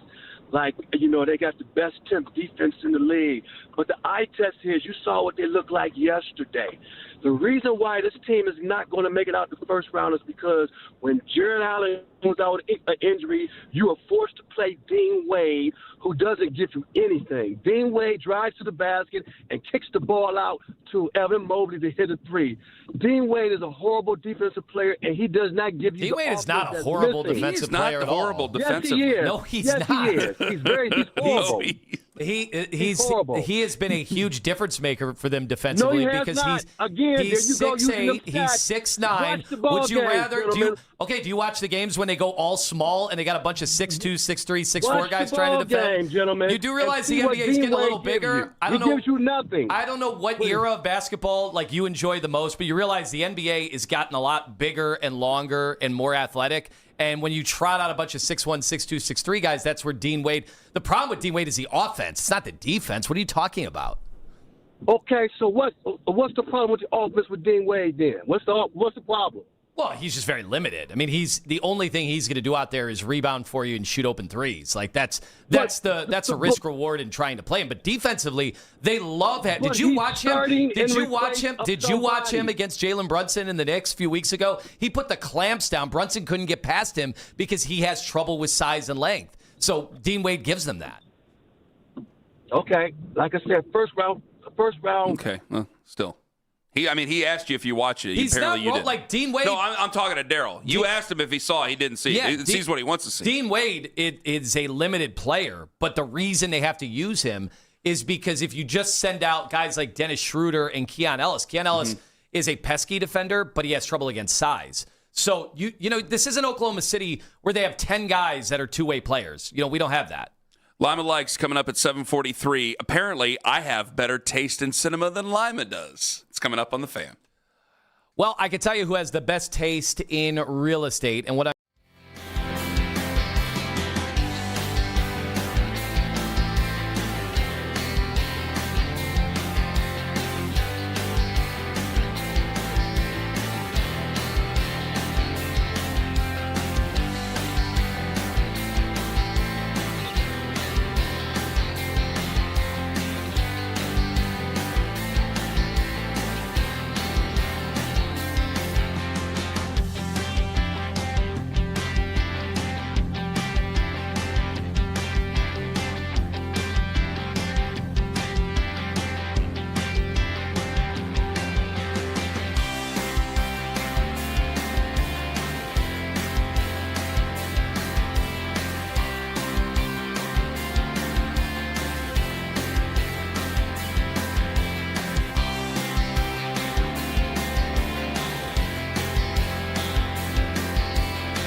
thefan.com.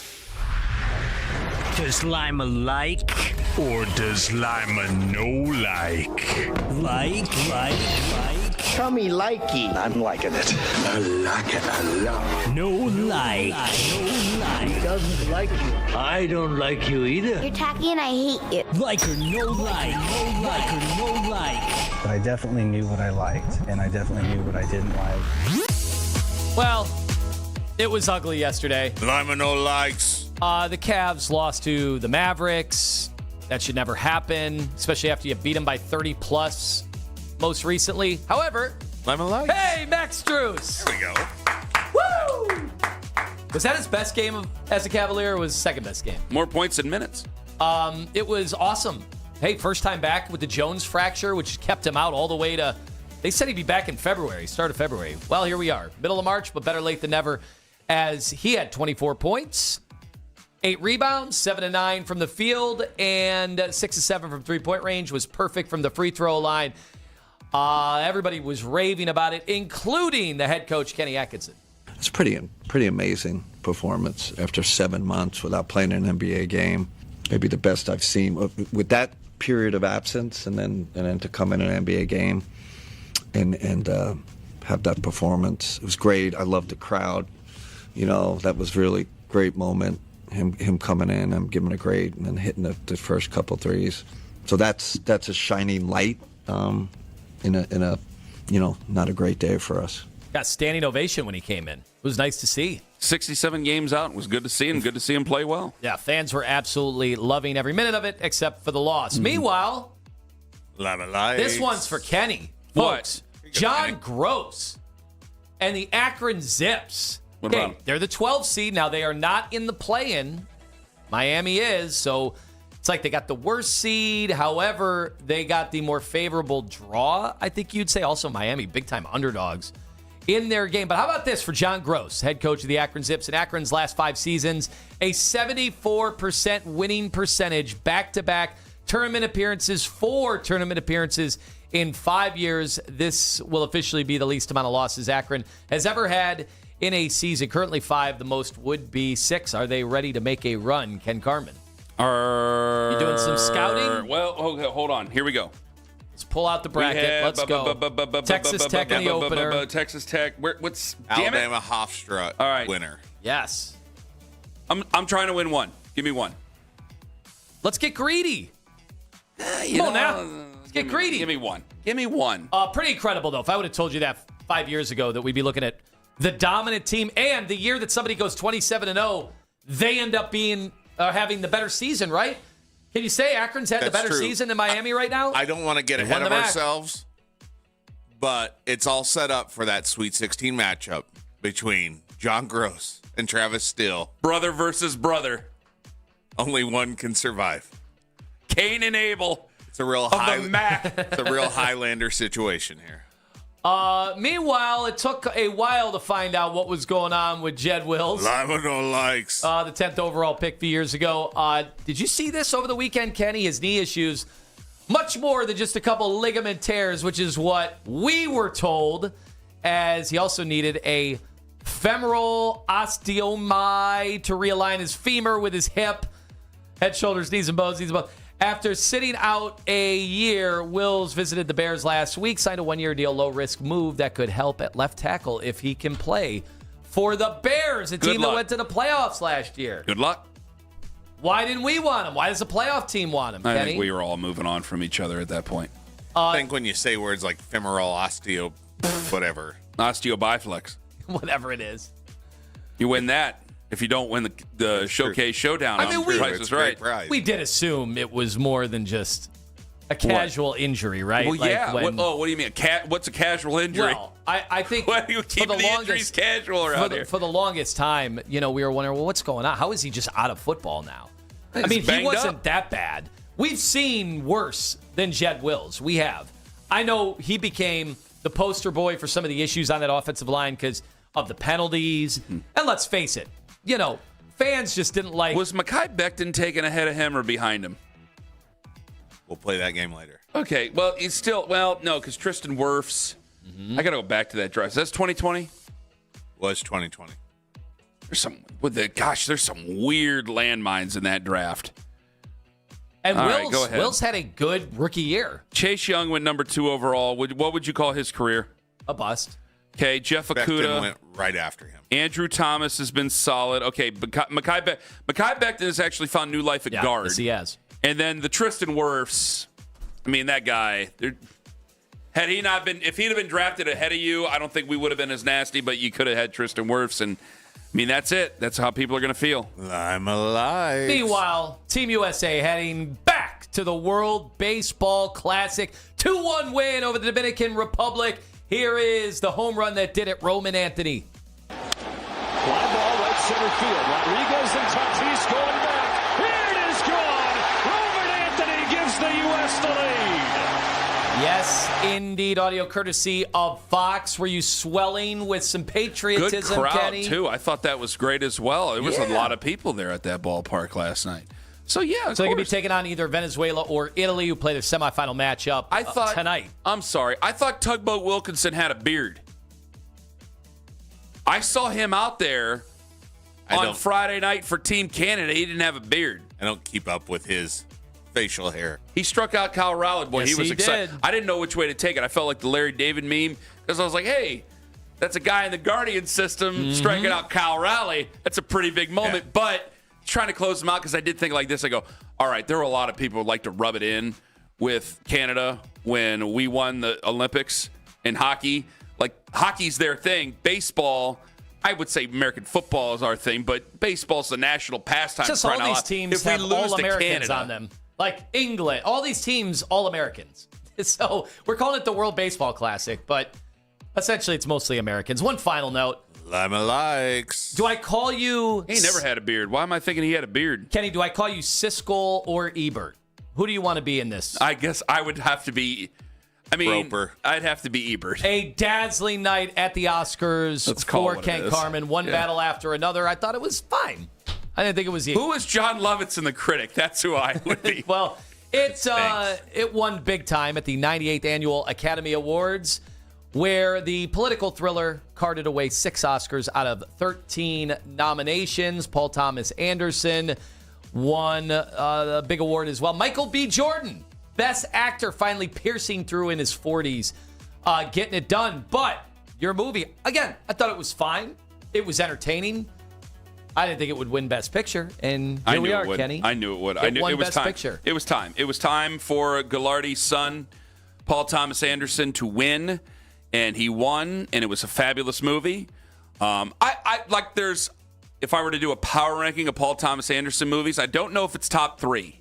Right. Magnolia's up there. Boy, There Will Be Blood. Remember, I hated There Will Be Blood, and then the third time I watched it without any distractions, and I went, forever. I got it. This is an incredible movie. Boogie Nights has got to be number 1, but it's up there. Was this only on YouTube last night? Weren't they shifting? I thought it was or on is that ABC. next year? I thought it was on ABC. Yeah, I thought the Academy Awards was like going strictly streaming at some point. But either way, watch They any should of it? only show it in movie theaters. Yeah. I thought Conan was great. When I got home, I did notice this. Maybe I shouldn't be doing this, but as I was driving home, you could see, like, people always have the big TV in the front picture window, and there were a lot of people watching the Oscars. It's a massive draw. Yep. Every a lot year. of people watching them. That's it for Lima Likes. Outstanding as always. Coming up at 8:20 this morning, the dangerous one, Daryl Ryder. Should I tear up my quarterback draft sheet that I just made, and whether or not I should be panicking about the Cleveland Cavaliers the way that some of the callers did? I want to ask Daryl about that coming up at 8:20, but it's the first big step for the quarterback of the Browns this fall. Whoever that may be, Ken Carman, Anthony Lyman, take us with you to work on that free Odyssey app. It's Anthony.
The afternoon drive. The rule should be don't do something so stupid that it impacts next year as well. Well, and so that's where I think a lot of people are so cavalier about this whole thing, is because it feels like 2027 is the true mission. Don't do anything to screw up the idea that if you see something you like in the 2027 class, you should be able to get it. The afternoon drive. Weekdays starting at 2.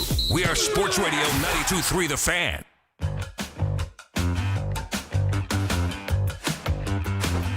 8:20 this morning. Daryl Ryder going to join us on the show. Be careful if you're out there. It's still people without power, trees falling on lines and everything. I told you guys I hate wind more than anything. Have you ever actually been blown almost over? It happened to me down in Dayton. I was downtown, and it was when the entire state of Ohio, there was no traffic. You went for the ride? Because it's a ghost town in the downtown area. But I legitimately got blown to the point where my right hand was down on the pavement, so it was that close.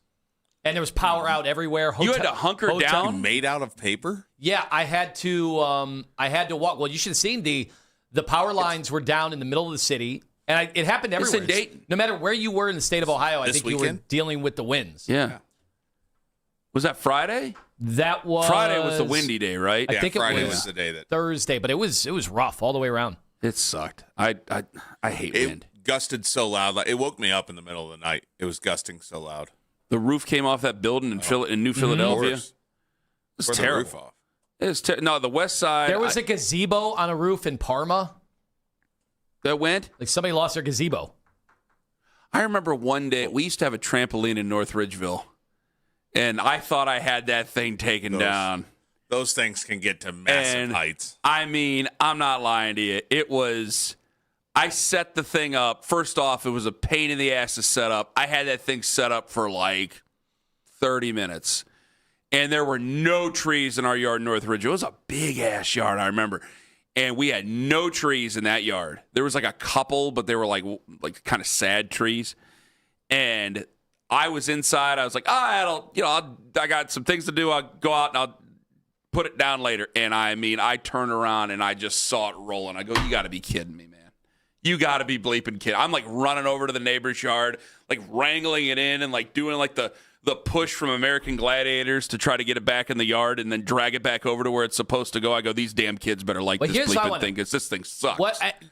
I'm sure there were some parties this weekend where people were like, all right, we rented the bounce house, but this is not the weekend. Someone's like, what's going to happen? No. What's going to happen? What's the big deal? I've seen one story's enough. You see that stuff? No way. No. You just laugh at it every time you see it on the news. I know. I will laugh at it as long as you tell me ahead of time, hey, these kids were okay. Because when I see that thing go bounce up houses. 300 feet in the air and you tell me the kids are fine, no spring bounce houses. It is something to behold. No spring bounce houses. It's just a terrible, terrible idea. Is that your platform? Yep. What you're running on? Yep. When I run for Congress someday, no spring bounce houses unless they're indoors because it's a scary situation. I don't want to see it. Relax. For the love of God. More on that coming up at 8:20 with the dangerous one, Daryl Ryder. Anyway, it's the first big step for the quarterback to the Browns this fall, whoever that may be. Free agency. It was written on CBSSports.com and ESPN as a win for Shedeur Sanders. Did you find free agency to be a win for Shedeur? Did you find it to be a win for the Browns quarterback room in general? It was a huge win. I can't say for the quarterback room because they did not improve the quarterback room. So until further notice. Well, the quarterbacks in the room was probably a win for. For Shedeur Sanders, this is a massive win because let's face it, if they brought in Malik Willis, that would have been a big-time loss. They didn't. So, right now, it's funny. Everybody nationally says Deshaun Watson's his to lose because they remember Deshaun Watson from 5 years ago. We've seen him more recently. Well, Zach says anybody who says that's an idiot. Was that the quote that he said? Yes, but it seems like that's what everybody's saying. But you and I are kind of on the same page. We're like, no, I mean, they want Deshaun Watson. They want Shedeur Sanders to win. Yeah. Until further notice, right? Like, let's see, because there's still time. And when did they bring in Joe Flacco last year? I think the people very, who are very late. April 11th. The people who are from a national perspective, I just don't think that they have boots on the ground to understand, how the city may feel about it. I think it's the opposite. I really do think it's Shedeur's job to lose. And I think it was a good free agency for him where you have new people coming in on the offensive line. Now, they are going to be better than what you assume your old offensive line is going to be. Now, I specified earlier in the show the challenges that are laid out for George Warhop to get these guys playing in the right direction, get these guys all on the same page. You have new free agents because you can go one of two ways, obviously. You could have a real bad offensive line when you bring them up in free agency. You can have a decent one. I don't know if you're going to have one that's just automatically becomes a top 10 offensive line in the NFL. And if you're not a top 5 offensive line, most fans just think their offensive lines are terrible if they're not well known as one of the best offensive lines in the NFL. It's so dreadfully important, and I love proving people wrong about where they sit on offensive lines when they try to tell me it's not important. Some still do in 2026. It's going to be important for Shedeur. Shedor's used to running for his life. He had to do it in Colorado. He had to do it to some certain degree last year. I want to see him with a little bit more time. But those who are outside of Cleveland, I just don't think they understand how the fan base feels about the entire quarterback room. Again, you can be annoyed that we talk about Shedeur Sanders. You can be annoyed that the conversation swings easily during free agency, like he's signed with the Vikings now. But you can be annoyed that Kyler Murray gets brought up in Tua and Malik Willis and et cetera, et cetera, et cetera. The organization, I do feel, from top down, wants Shedeur to win the job. I think he goes in as the favorite to win the job with the organization. It would make things so much easier for everybody involved. But what the national media doesn't understand, though, is part of that reason is that fans don't want to see the other guy. They just don't want to see the other guy. And that's part of that reason. Like, we played a promo for Nick and Jonathan right before this segment started. And they're talking a lot of 2027. Yeah, I think a lot of people might be thinking of 2027 going, all right, let's see what we have with this QB room. Let's see what we have with Shedeur. Let's see if he can, with a proper camp and proper OTAs, can he be the guy that can lead us forward? Or are we looking in 2027? I think that's the way a lot of people feel that this thing's going to go. The national perspective, I think they just look and they remember exactly what you said. The guy that was there 6 years ago, that was a great player. The guy that was traded for 3 first-round picks, the money that's still offered to him. And, I mean, there is a physical prowess there. I mean, he is a physically imposing figure at 6'3", 6'4", and they're looking and at a bigger body than what Shedeur Sanders has. Let's face it, they're looking at Shedeur as a 5th-round pick who had some of the worst numbers and that too that a rookie has had in a few years in the NFL. So but you're going to pick anybody over that, most likely. If we're talking week 1, though, I think your leader right now is going to be Shedeur. I can't guarantee it's going to be an entire season, though. I mean, Todd Monken's he has to win games, but I think that Shedeur Sanders is going to be given every opportunity he can to win this game, but win this job. The thing that I'm most worried about is that, and I think that he's here a lot. I know he's in the building a lot, so he's trying to put his best foot forward. Once you get into those drills and the settings of knowing the offense and figuring out where to go, there's still going to be some growing pains. But what direction is a 60-year-old first-time head coach going to want to go if one guy has a better grip of the offense, if one guy might have any bit of his physicality back to what he had before? You know, which way does he want to go? You know, for people who say, well, I don't want anybody involved other than the head coach. Are you sure you want to do that? Because if the head coach decides to make a decision for winning now, he might not pick your guy. Like, I don't think it's a 100% Shedeur ends up being the starter week 1. I just think that he is definitely, without a doubt, the leader that they want to give the job to. Yeah, and I don't know. You talked about like how secure that would be. I think whoever starts at quarterback this year, unless they make a significant investment into that, which you never know. I doubt it at this point because they didn't go Kyler Murray, they didn't go Malik Willis or anything like that. And I know Murray would not have been a significant investment in terms of the money, but just that stature and who it is and everything. They probably have 5-6 games.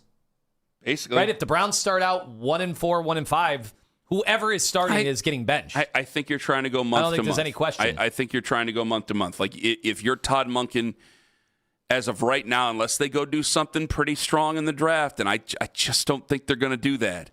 Unless they go and they do something pretty strong in the draft or somebody elevates themselves past, I think publicly it's his job. I think privately you're kind of month to month on it after the season starts. Mike in Frisco, Texas, you're first up on the fan. Hello.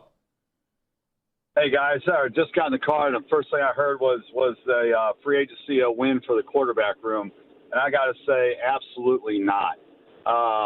And all the quarterback talk, I know that's the prime position on a team. But, man, we're building an offensive line with degraded players. We're going to have the sort of offensive line that Joe Burrow's had in Cincinnati or the offensive line that made Andrew Luck retire early. It doesn't matter who we put at quarterback.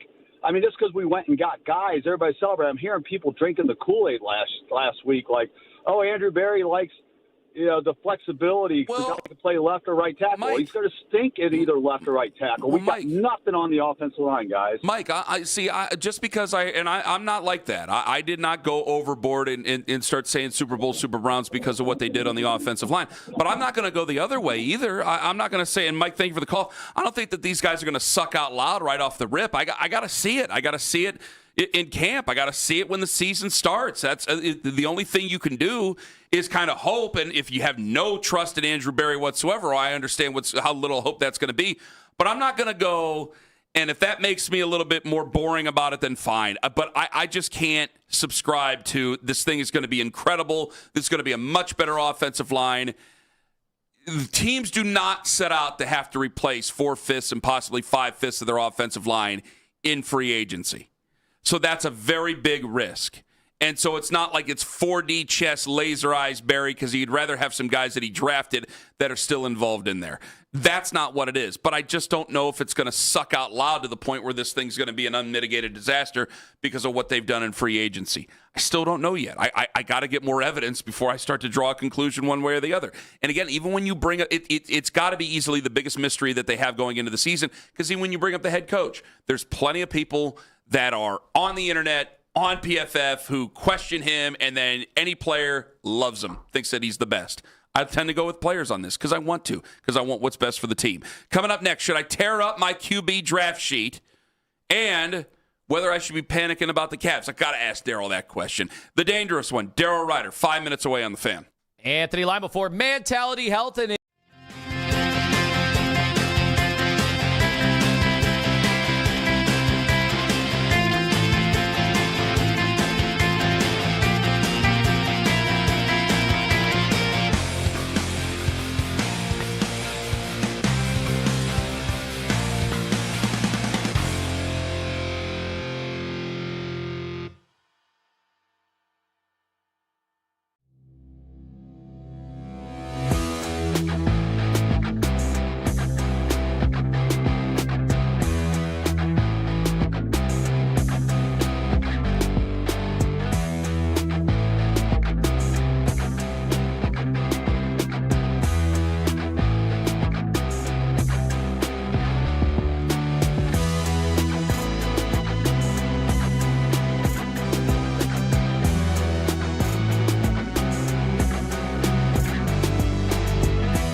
undefeated season and a first-round exit in the MAC tournament. The Red Hawks still have to play their way into the first round when they match up with SMU in a first four matchup on Wednesday. Listen to the Fan Rewind weeknights from 11 p.m. to midnight. All the best segments from all our shows, and you can always listen on the Odyssey app. Headline sports news every 20 minutes on 92.3 The Fan. From the University Hospital Sports Desk, I'm Meredith Kane.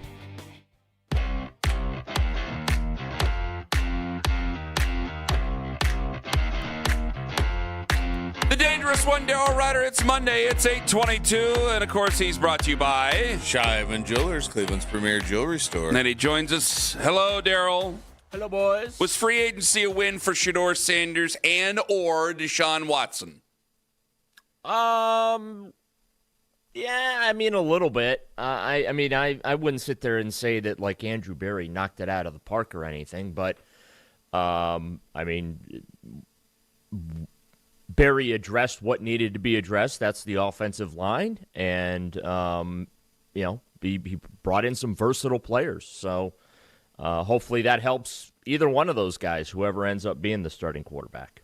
Well, we were just talking about the fact that, hey, it wasn't Kyler Murray, it wasn't Malik Willis, any of the names that we had bandied about, and we thought, well, that's huge for Shedeur because, yeah, he's still going to have to compete for the starting job. I don't think at any point Todd Monken's just gift-wrapping him the job. He's going to have to demonstrate that he understands the offense, knows the offense, and, has outpaced anybody else who's in that quarterback room. But with that said, the fact that, Kyler Murray's just more talented than him, and I don't think he beats him in that. Malik Willis, if there's a significant investment in Malik Willis, well, then he's going to be the starter. In that case, I think it's a big win for Shedeur. Yeah, I mean, the versatility it stands out to me. Clearly, that was something Andrew Berry wanted to address. The offensive line has had to deal with a multitude of injuries in recent years. They've had to do a lot of shuffling with the lineups. And so Berry brought in guys that can play in multiple positions up front and be moved around with relative ease. So I guess from that standpoint, that's a little bit of a win. To give Todd Monken and the offensive coaching staffs some versatility up front with the line. But, how that ultimately is going to, work out in the favor of Shedeur or Deshaun, I think remains to be seen. I think that the win for Shedeur, this offseason is going to come with him really diving into this new playbook, this new offensive system that Monken's going to install, and getting himself ready for what will be a pretty competitive competition. Daryl Ryder joining us here on the show. What did free agency do to change, if anything, to change the draft plans for the Browns? Do you think? I don't think it changed anything, Ken. I think it teed it up. And it kind of went the way I thought. They made it. Their splashes came via the trade and two signings, and by splash I mean spending a nice chunk of money on players. I have been saying from day one that I thought that offensive line, more specifically left tackle, as well as wide receiver, were the two positions they should or need to address in free agency, or I should say in the draft, in the first round with 6 and 24. And based on what Berry has done to this point, nothing has changed my thinking. And in fact, the one position it needs filled on the offensive line still, left tackle. That tells me that that's what they're going to be looking for in the first round of the draft. Not to say that they still can't sign somebody, but I really think that they're going to use one of the picks there. And then again, they didn't really they haven't addressed anything in the wide receiver room. That is a room that absolutely needs an infusion of talent. Again, still time to trade or sign somebody there, but I feel like they're going to bring in another young wide receiver because, again, where they are, roster building, salary cap wise, etc. I think Andrew Berry wants to, get a little younger, and then also too, in getting younger, you have a little more salary control there. Daryl, are you ready to guarantee that offensive line is going to be much better this year? No. I mean, on paper, it looks really, really good as far as what Andrew Berry Really did. good. Yeah, I mean, look, I mean, do I think that the Browns are a significantly better football team today than they were last year? No, not really. But there were holes that needed to be filled, and I think Andrew Berry did a good job filling those holes.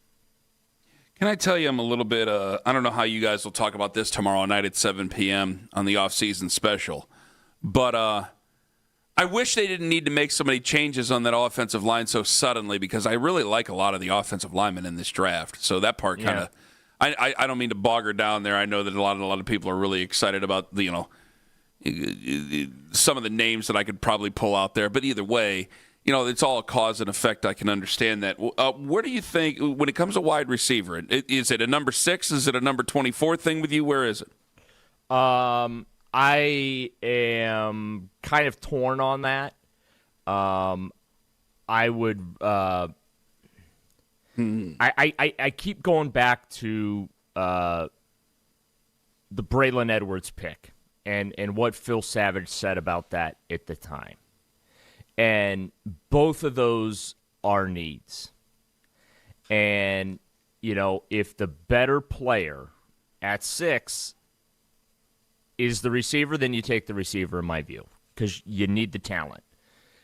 If the better player happens to be the left tackle at 6, then you do that. But then there's, we've had the conversation about, could they go defense at 6 if that's the best player available? The good news for Andrew Berry is I think he has tremendous flexibility in the draft. It feels like he's painted into a corner because of the needs, but I don't think he's painted into a corner. He has 5 of the top 110 picks in this draft. Last year, he was in a similar position. He nailed his picks, right? He got 4 starters out of that.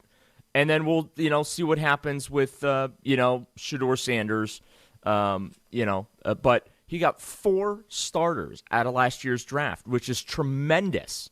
And if he can duplicate that, and obviously that's asking a lot, but if you can get 3 starters out of those 5 picks, you've done really, really well for yourself. So I think that Andrew Berry is set up very well with this draft. And even if he wants to maneuver up and down the board a little bit, which it wouldn't surprise me if they moved down from 6 to give him an extra pick or 2 to play with. Do we owe any kind of an apology to Jed Wills now that more information has come out about just how intense his injury really was? I mean, certainly you feel bad and you understand all that he went through. Rehab is really taxing, and he had to do a lot of that when he was in Cleveland between the ankle and the knee injuries and whatnot. They have to wait a minute. I'm sorry, Daryl. I hate to jump in. Why does anybody need to apologize?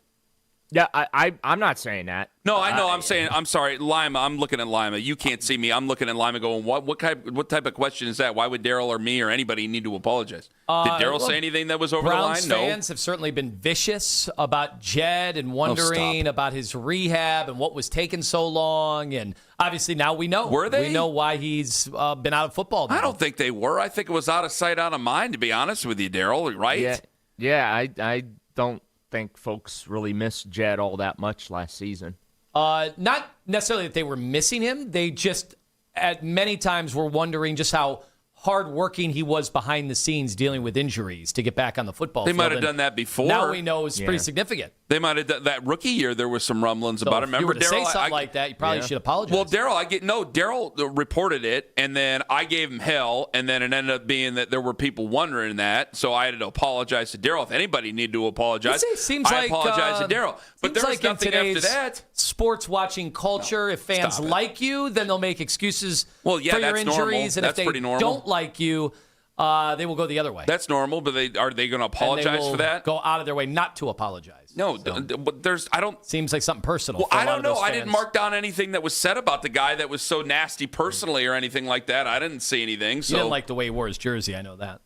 I said he had long sleeves and that it tends to rub people the wrong way when an offensive lineman. I didn't say a damn word about his jewelry. They like it when the quarterback wears chains. They don't like it when the offensive lineman wears or is very, quote, blinged out. All right, we're going to talk about that here in just a damn second. Let's get back to the nature at hand. Go ahead, Daryl. I'm sorry. No, I mean, that's asinine, Lima.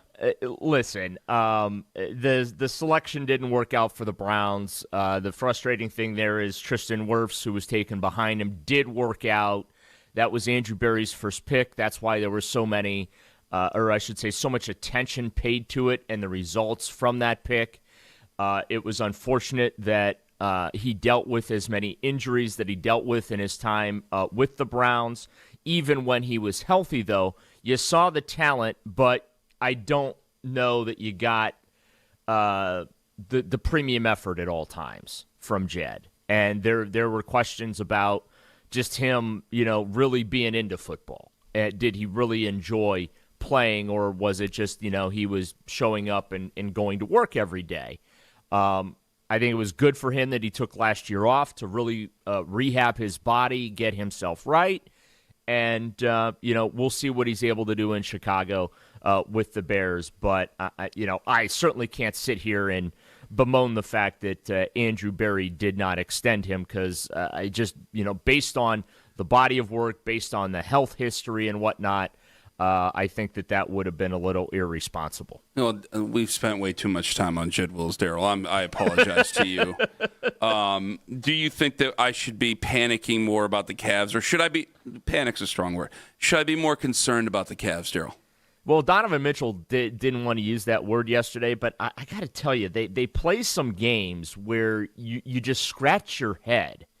Yesterday was one of them. Like, James Harden was awful. Max Strus coming back, and he was great, and you'd think that would have given them some life and some energy against just an awful Dallas Mavericks team who I don't even know if they're trying to win, and you had the boots put to you. And there are just times this team looks like they have a better chance of being a first-round exit than they do an NBA Finals contender. And we keep hearing about working it out, and Donovan said after the game that, hey, everything was all, smiles early on after the trades because they won 5-6 games in a row or whatever, and now they're going through some tough times. They're still not at full strength. Jared Allen is not back yet, and they've dealt with injuries all season long, but man, that just was an ugly game yesterday. It was a sloppy game, and we've seen that this year from this Cavs team where they have losses that just make you shake your head.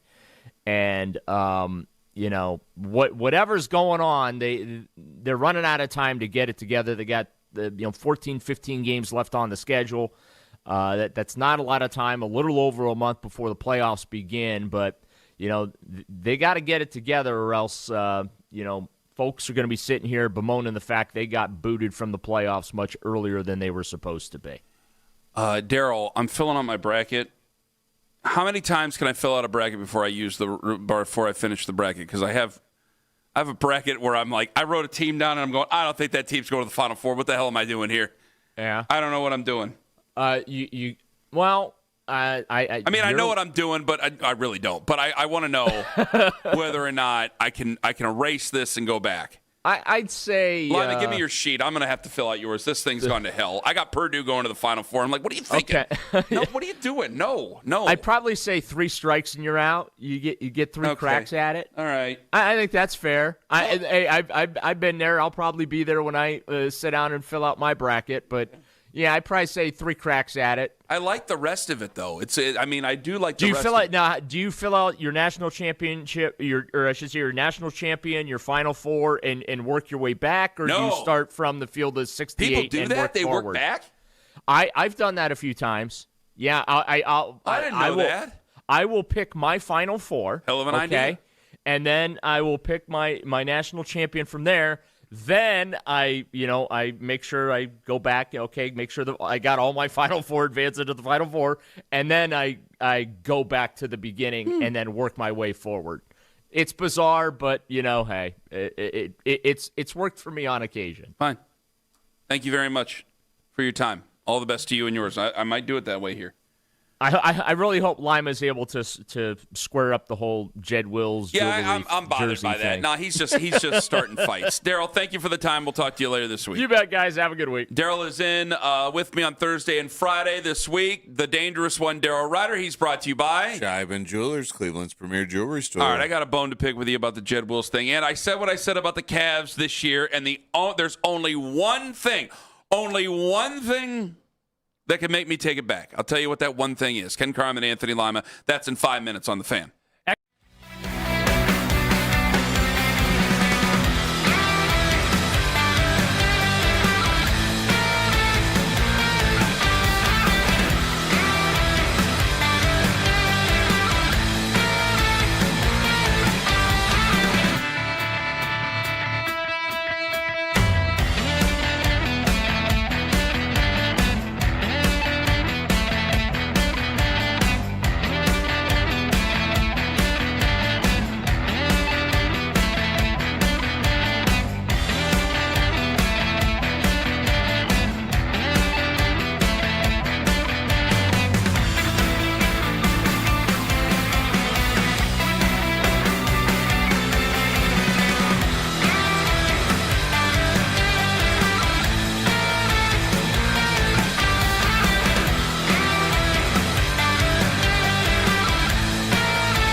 I think he has tremendous flexibility in the draft. He has 5 of the top 110 picks in this draft.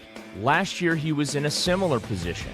He nailed his picks, right? He got 4 starters, which is tremendous. And if he can duplicate that, and obviously that's asking a lot, but if you can get 3 starters out of those 5 picks, you've done really, really well for yourself. There's the dangerous one, Daryl Ryder, with us just moments ago. First off, before I ask a question about Andrew Berry, so what's your issue with the whole Jed Wills? Why do you do this? Why do you test my patience so much? First, why do people need to apologize? Second of all, I wasn't critical of what he wore off the field or chains or anything like that. I feel like that stuff came up all the time with fans, though. Did it? Yeah, fans just, let's be honest, fans labeled him lazy very early on. Just, I don't know if it's the way he looked, the way he walked or talked or dressed. There's a lot of things. Like he's an offensive lineman who I thought his rookie year looked like very promising. Well, I'll tell you this. Well, he did have a pretty decent first year. Honestly, people forget that. If you go back and look at his rookie year, we were saying some favorable things like he's going to get better every year, and then he didn't. He obviously didn't get better. It went the other way. Well, I'm glad you brought that up because there's a lot of things that went against him. One is that I know that there was another tackle between him and Joe Thomas, but it felt like he was replacing Joe Thomas. So it's almost like you're taking over the guy for the guy, which is never a great scenario for anybody involved. Second of all, yes. Well, that's because of where he was drafted. The other guy was not drafted 10th overall. No. Right. What, Joe Thomas? No. You're talking Greg about Robinson. Oh, Greg Robinson, yeah. But I don't know. I just think when you look back in the history of it, I think we forget that Greg Robinson, he got in trouble, didn't he? Didn't he get in trouble afterwards? After that, yeah. Yeah. Anyway. Moving weight. Yeah. That's the way to put it. Yes, indeed. Yes. Crack, meth, coke, oxycodone. There were plenty of there. There was a nice cocktail. I thought it was just weed. Are you singing a 3-6 Mafia song No, from no, 2004? No. Tear the Club Up Thugs. That's what it was. I had that CD. Yeah, well, it was damn awesome. right. It was awesome. I can't repeat a single line from that whole CD for anybody to They had hear. a song with Twista. Yes, they did. It's very good. Didn't everyone? By the end of it, yeah. Stop. Hey, you gotta make your money. Stop. They would get a little light on there. I like the line burying the victims in the wall like Gacy. Twista, a Chicago native, if I'm not mistaken, would know about that. His plane's not very far away. Anyway. Smoked out, snorted. Okay, the whole song, whole lyrics. I can't say the rest of it. No. I want to say the rest of it, but I'm not really sure. Can I tell you what I did when I was a little kid? Sure, absolutely. So the song So Fresh, So Clean, I don't know what it was, but in my head I used to say, so fresh as a flavor. I used to say that, and people were like, what the hell are you saying? And I had no idea I was saying it wrong for like 2 months until someone corrected me. Did you have to roll the windows up in traffic when certain lyrics came up? No, I was still like a kid. I didn't drive at that time when that song came out. So I'm not old like you two. I mean, I'm old now, but I'm not old like you two. You guys are ancient compared to me. Like I asked the question last year. I was still riding around on my bicycle and then I'm on my moped. What school was it? Was it McNeese State? McNeese State. With the dude in the boombox? Or what team was it where he walked from in? last year. Yeah. And I'm like, can he say the certain lyrics if his teammates are okay with it? Glad this is where we're going with everything right now. I still want an answer. I still have not gotten an answer to that. I texted my friend G. Bush about that, and he thought it was a relevant question. Chop it up. Get the plate. I can't wait. All right, So that's anyway, all I'm this saying. Jed Wills That's all guy, I'm saying. right? Remember? I just remembered how the song started, and it made me excited again. Sorry. Anyway, so what the hell was I saying? Jed Wills. Couple things went against him. One, felt like he was taking over for Joe Thomas. Two, long sleeves. Nobody likes the long sleeves on an offensive lineman. Guys, I'll make the rules. Sorry. And people go, well, Ken, what about Trent Williams? I go, be as good as Trent Williams. Then so you you can can do wear whatever anything you you want. want. Pro. Yeah, be a Hall of Famer, be a perennial You can All-Pro. wear a kilt You out can on the wear field. whatever you want. Third thing is, and I saw this because it's like, hey, Caden Proctor. People are like, Alabama offensive lineman. And I go, yeah. It's like shocking how few of those guys There's like have worked out at the first round picks. Barrett Robbins until he had problems, and then John Hanna, who's a legend, and then that's I'm sure there's a few more in there that I can't think of right off the top of my head. But, yeah, there's some bugaboos in there, certainly. And so those things kind of – plus, I mean, the whole thing, like, well, he's played right tackle, you put him over at left tackle thing. Like, that was one of the questions as well. And you're like, well, you're hoping he's going to be the type of athlete that can do it. I don't know. It just seemed to be like it wasn't going to work out. At first, it started out with some hope. Then it wasn't going to work out. But I don't think that anybody was ripping on Jed Wills up and down over this last year. Hell, if anything, I thought it was like, well, they're so damn desperate for offensive linemen. Maybe Jed Wills might have another chance. I remember that conversation. My voice cracked. I didn't even want to say. Maybe he might have another chance to come back here and do it. I don't know. This is really crazy. And, people are looking at when people are bringing up this stuff about the offense. I'm getting a lot of responses like, they're so negative about the offensive line. It's not about being negative. It's about being honest. They have a significant challenge ahead of themselves.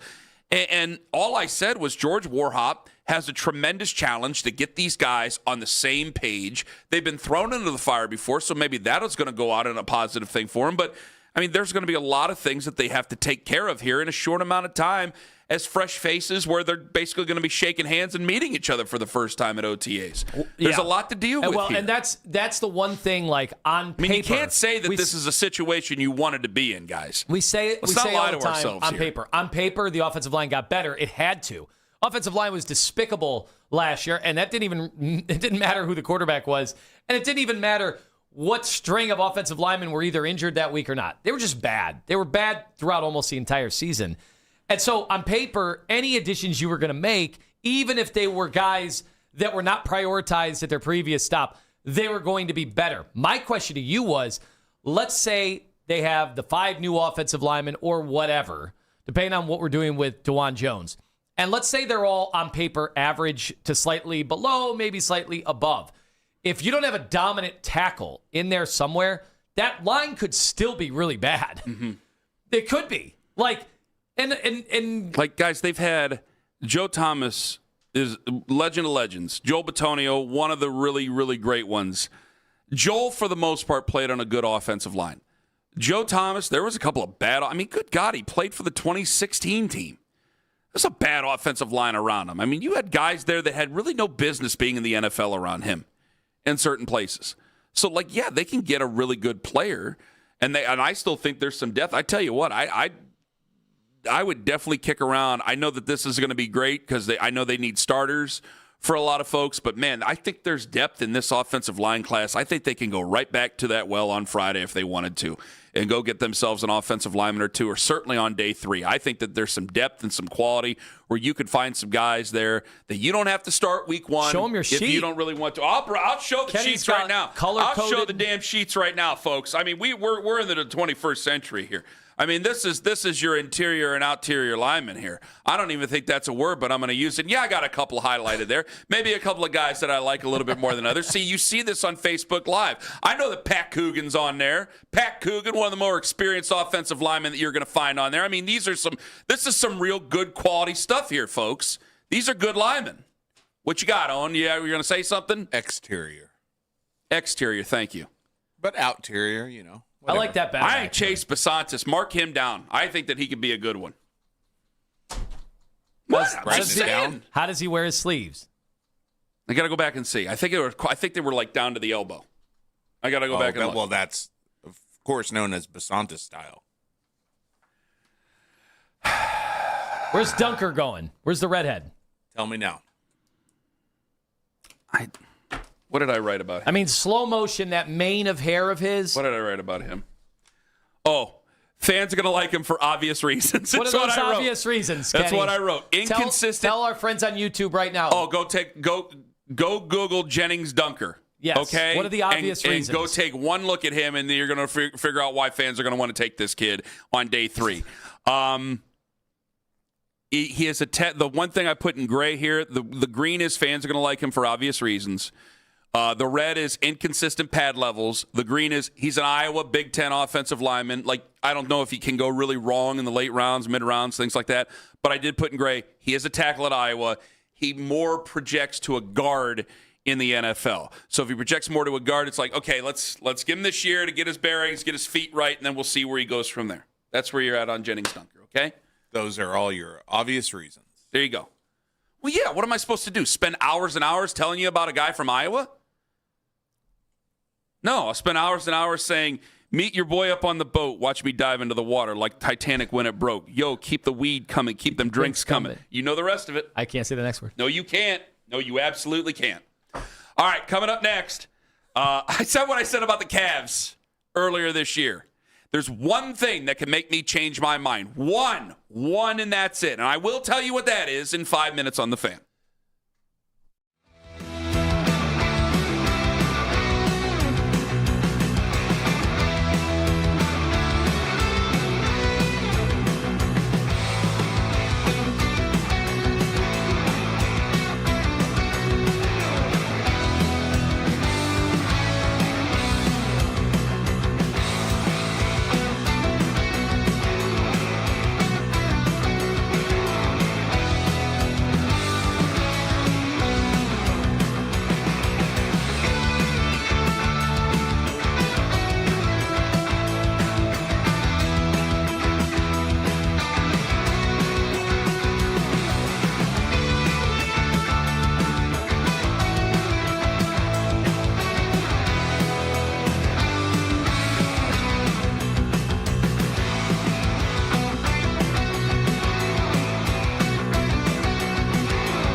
find 92.3 The Fan on YouTube.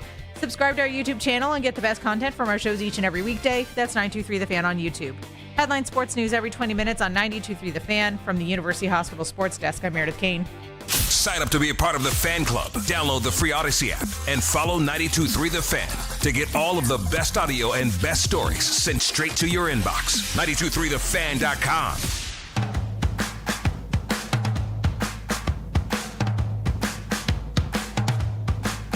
So I said what I said about the Cavs before the season, and I mean what I said about the Cavs before the season. I penciled them into the finals for a reason. 1, they're good enough. 2, they made that trade. I have to hold them to some sort of standard. Do I not? Penciled them in. I don't think they're losing in the first round, and I think that some of the reactions are just outrageous.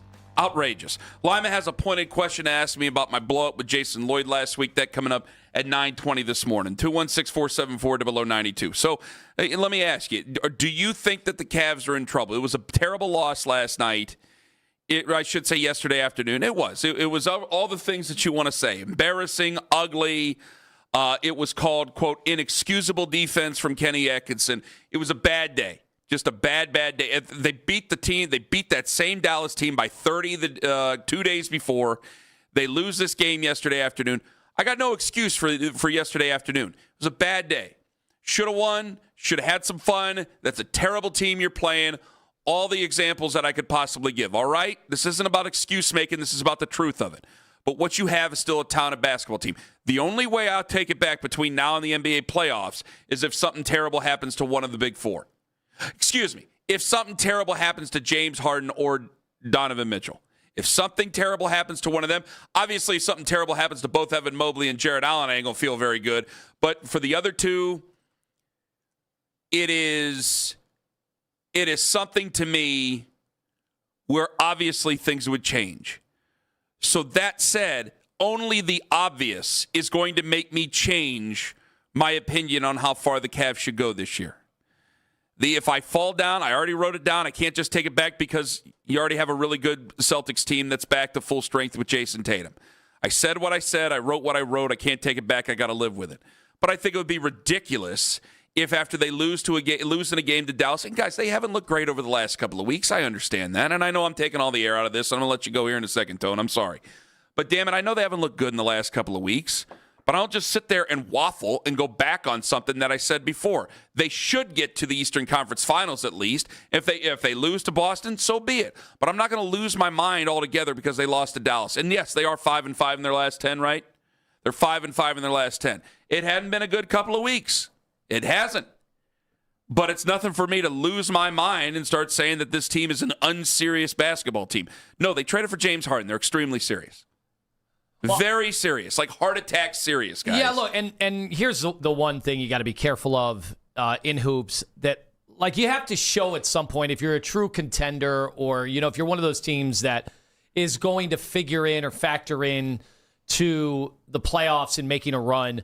Like, you do have to show elite play at some point, and they've already gone through that patch of elite play where I think for about a month they were arguably as good as anybody in basketball, maybe second to only Oklahoma City. So they've demonstrated they could be there. Now, some of that was before the Harden trade, and then it overlapped to a portion of the season after the Harden trade.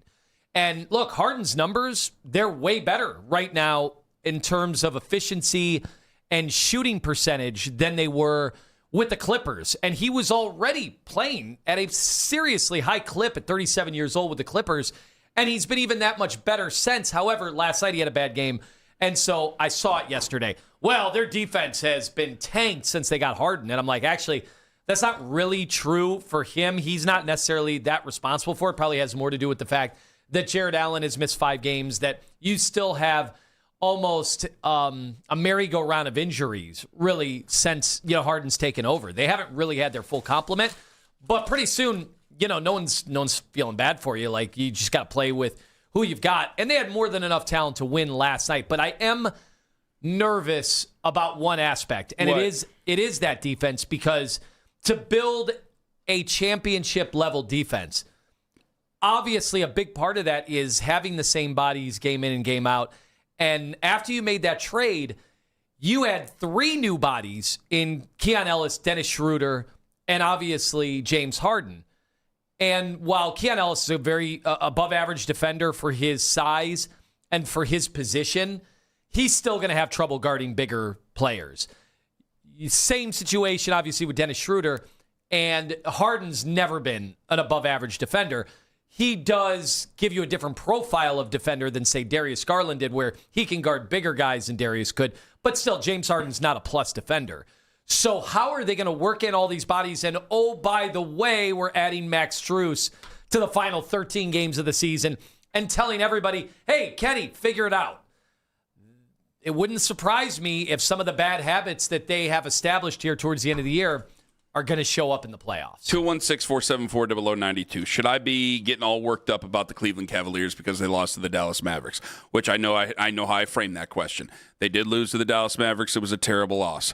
I had a lot of people. The poll is out right now. I think it's a crazy poll, but I say that knowing the results that I don't want to have happen are happening right now. As of this moment, which Cavs postseason outcome do you feel is more likely? They lose in the first round or they reach the NBA Finals? 62.5% are saying that they lose in the first round is the more likely one. Reaching the NBA Finals is a very, very, very difficult thing. I think it would be a total – you would have to be reaching disaster-level basketball. And Orlando is not an easy matchup. There's a lot of the same players from this team a couple of years ago. They ended up taking them to the hilt a couple of years ago. I understand that. They are a physical team. I do think it's a tough matchup. However, I think once they get past that matchup, and I'm not going to just guarantee everything, but if they played Orlando this weekend and started a series, I think the Cavs would win that series. I think they're a much better matchup against Detroit after that. Detroit, I do not think matches up well with the Cavs. And then if you get to the Eastern Conference Finals, okay, you roll the dice where you roll the dice. We'll see where it goes. I think that it's a little bit surprising that the rest of the East, and when you bring Jason Tatum back and you bring that seriousness back, and Jaylen Brown's a very serious person too, so I'm not giving him his proper credit. But when you bring Tatum back and you make him the focal point again, that makes it a much more serious East. And I think people are adjusting to that, where we thought it was going to be, and myself included, we thought, Tony, it was going to be this big clear runway to get to the NBA Finals, and now that's getting a little bit muddy. Let's just say it right now. Like it's nowhere near as wide open as we thought it was in the Eastern Conference. And they could be in a situation where they are battling for their playoff lives in the opening round against Orlando, then in the second round, depending on who they play, and then in the third round could be the Celtics. Like, none of those series are going to be easy, and I think we've just got to get reacquainted with the setup in the Eastern Conference, because last year we played Miami in the first round, and that was an all-time joke. In fact, that was the most lopsided playoff in NBA history to that point. Yeah. You're not going to find anything like that in this year's playoffs. No. And we all were operating under the assumption it was going to be even easier this year for a couple of rounds in the playoffs, and now completely out the window. 216-474-0092. Are you, by the way, do you believe that people should panic? What is the concern level? I am noticing some alarming trends. Now, part of it has to do with Jared Allen being out. So maybe Jared Allen just comes back in and that defense is dominant again. Maybe Jared Allen comes back and the two-man game with James Harden, which was proving to be almost unstoppable against virtually everybody they had gone up against. Maybe that comes back. And so now your efficiency numbers get back to where they need to be offensively and defensively. Well, you've got two backstops back there, and they can play with their double big lineup. Seems like for a month now, they have run out the smallest lineups in basketball when the rest of the league has gone bigger. Yeah. And Max Strus isn't helping that out. He's an undersized wing. So you're running out point guards, undersized twos, undersized threes. That's not going to help. That's where you need Evan Mobley to be Defensive Player of the Year worthy, and that's where you need Jared Allen to be back there protecting, and then those guys have to rebound, which has been kind of a depending on the day of the week type thing. There's more losses out there. I hate to tell you guys. There's more, and I don't like doing this after every single loss. Now, if there's a ton of losses, maybe I'll have to change my mind on certain things that I've said or walk back certain things that I've said. But the defense was bad. A lot of this is explainable. 216-474-0092. All right, I'm going to hear from you guys coming up, and Anthony had one specific question about a blow-up that Jason Lloyd and I had last week. Ken Carman, Anthony Lima, the answer to that question, the question itself, in about 10 minutes on The Fan. Friends, Ken Carman here.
first round.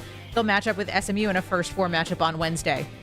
You can listen to the Fan Rewind weeknights from 11 p.m. to midnight, all the best segments from all our shows, and you can always listen on the Odyssey app. Headline sports news every 20 minutes on 92.3 The Fan. From the University Hospital Sports Desk, I'm Meredith Kane.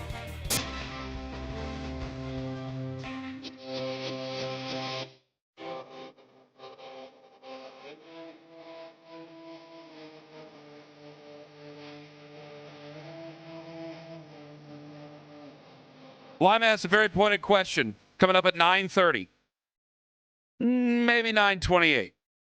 You'll have to find out about Jason and my blow-up back on Thursday. We'll get to that coming up here in just a moment. But if you missed a moment from this show, use the Rewind feature on the free Odyssey app, powered by Integrated Restoration, your local experts in fire, water, and storm disaster restoration. All right. Do you think I should be more concerned about the Cavs? I'm like, guys, you got to relax. Still a good basketball team. Now, there's things said. Losing in the first round, if they lost the whole first round, you got something you want to read there. I'm going to get to that in a second. You lose in the first round, complete disaster. Everything's possible. Yeah. Okay? Yeah. It is a total. That's why I'm just like, guys, they're not going to be a first round out. Okay? They're not going to do it that way. I think this will be, if it sticks the way it is, and I think it probably will, I think Orlando's going to be a really tough matchup. I think that it's going to be must-see Cavs basketball the entire series. It's going to be very difficult. However, you have to look at it in this term and going, well, it should make you a little bit sharper against Detroit. We should be able to get to the Eastern. And I'm penciling in a lot of teams here, but I should be able to get to the Eastern Conference Finals that way. You lose the first round, Donovan's future's up for grabs. That means Harden's future's up for grabs. LeBron's future's up for grabs for crying out loud. Kenny Atkinson could be the first, if not the only thing to fall. Trade. Yes, there could be something pretty crazy that goes on. So I don't want to be like a person that scares everybody, but if you were to lose in the first round, some crazy things were to happen. I don't think they're losing in the first round. I think it's more accurate, more possible that they were to go to the NBA Finals of all things and lose in the first round. Yes, what were you going to say? A tweet from Night of the Heights says, 2016, Cavs lost to a really bad Nets team a week or two before the end of the season. Everybody overreacted, of course. And then they went and won a championship and broke the curse, broke the streak of all those years where we weren't able to get it done. So now that team, what would you say? That team had LeBron James. Mm-hmm. It's tough. Donovan Mitchell is sensational. He's not LeBron. He just isn't. Yeah. LeBron was able, like if they had in his prime LeBron on this team, if you swapped out Donovan Mitchell for LeBron, I think we would be very confident. Everybody would be confident. And that's despite how good Boston has played. Because you knew LeBron could step it up in the postseason. Not that Donovan hasn't. But he could also do it 40-plus minutes a night and then do it again the day after the off day. Every other day he could do it. And he had just proven it no matter what. And he made frauds out of a lot of decent teams. 216-474-0092. Let me go to the phones here. Let me go to Demos in Shaker Heights first. Hello, Demos. Good morning, fellas. You have a right to be worried, but I'm not worried though. I'm not worried. I sound worried because that's how I always sound when Lima gets me when anybody gets me exasperated. But I'm not worried. Okay, but Tony did put together a nice picture of where we're at right now, and look at last year. Okay, we rolled through the early part of the season, no injuries, just kicking butt. It was fun. That's not where we're at this year. And at least Atkinson still has his nice big rotation going into this. And he's got about 4 weeks to kind of, try to get this guy working with that guy. Strus and Harden have never been on the court before last night. So, a lot of pieces have to come together here. And, that's the NBA. This is the hand that we're dealt. And we're going to see how Kenny reacts to this. This is, he won his coach of the year last year. Let's see how he coaches now. I agree with you wholeheartedly, Demos. Thank you very much for the call. So he brought up. They've tried to. Go ahead. He brought up something that's absolutely right. I agree wholeheartedly with you. You've got 12 games left on the season now. Mm-hmm. I think that's it. And it's like, hey, Max, James, figure it out. And look, if this were year one of this, we would say, all right, it was the end of the year. They made a big trade. They didn't really have a lot of time, but now they have the whole offseason and next year to work on it. Nobody's going to say that now. Nobody cares. The Cavs decided to make this deal for James Harden. Yes. A move that I supported, but nobody's... the whole show supported that move. Nobody is going to give you leeway. No. I can hear other hosts right now as I'm saying this going, well, tough. You guys decided to make the deal. Say Nick Wilson. Well, and he should say it. Just say Nick Wilson. Because that's... Well, yeah, he has every right to do it. I'll just sit here and take it. That's where... He would have every right. That's where when we talk about, excuse making or justifications, it just doesn't matter because you are up against a certain clock. What is that clock? A Donovan Mitchell talking about his extension and player options and all of that. When you get into that, they already made a move with that clock in mind, and that was the Darius move. So we're not going to act like that clock does not exist. So they have to make a run in these playoffs. It's paramount, or this thing is getting blown up to some extent. Well, you're right, because Donovan's not going to say it. Agents say things for him. I mean, you already heard. I mean, Rich Paul gave you the inside look on everything in that podcast, where it's like there were changes that were going to be made come hell or high water. And if there were no changes, then that's when you really were to hit the DEFCON. Now, if you lose in the first round, that's when things go nuts and you're back to DEFCON 1. If you get to the second round, I've done a lot of tough talking against the Detroit Pistons. If they lose to the Pistons, I think we'll deal with it. I'll be embarrassed, obviously. I think that a lot of things may stay the same, and then I think throughout the rest of the postseason, if they make it that far, that's how it's going to be. So now here's another hurdle that we have to cross is going to be the first round, because Orlando is going to be a very difficult opponent. But I do think that a lot of people think that we're going to lose that first round matchup. I think they're just mad because either they went to the game last night, they plunked down a lot of money, and they saw their team play like garbage, which they have every right to be upset about because the team did play like garbage, especially defensively. Or I think it's a lot of Chicken Little, and they're waiting for the other shoe to drop based on what's happened in history. They're not the same team that they've been historically. Mike and Shaker, you're next up on the Fan. Hello, Mike. What's going on, fellas? Nothing much, Mike. Go ahead. Well, it's the same thing with the Cavs to me, man. Are they tough enough? Transitional defense and rotations. See, those three things is where we go wrong every year, and a different team bounces. We can be more talented on paper, but they come in, they pick us up 94 feet full court, they press us, they push us around, and Atkinson doesn't rotate. He tries to play 12 guys instead of playing the players that can get through the series. So until those three things are addressed, it really is irrelevant what Strus and Harden chemistry is, or the rest of these guys, or how much they gel, because we have to be. If we're not going to be tough and get back on transition defense and play the right players, it don't matter what these last 12 games match or do.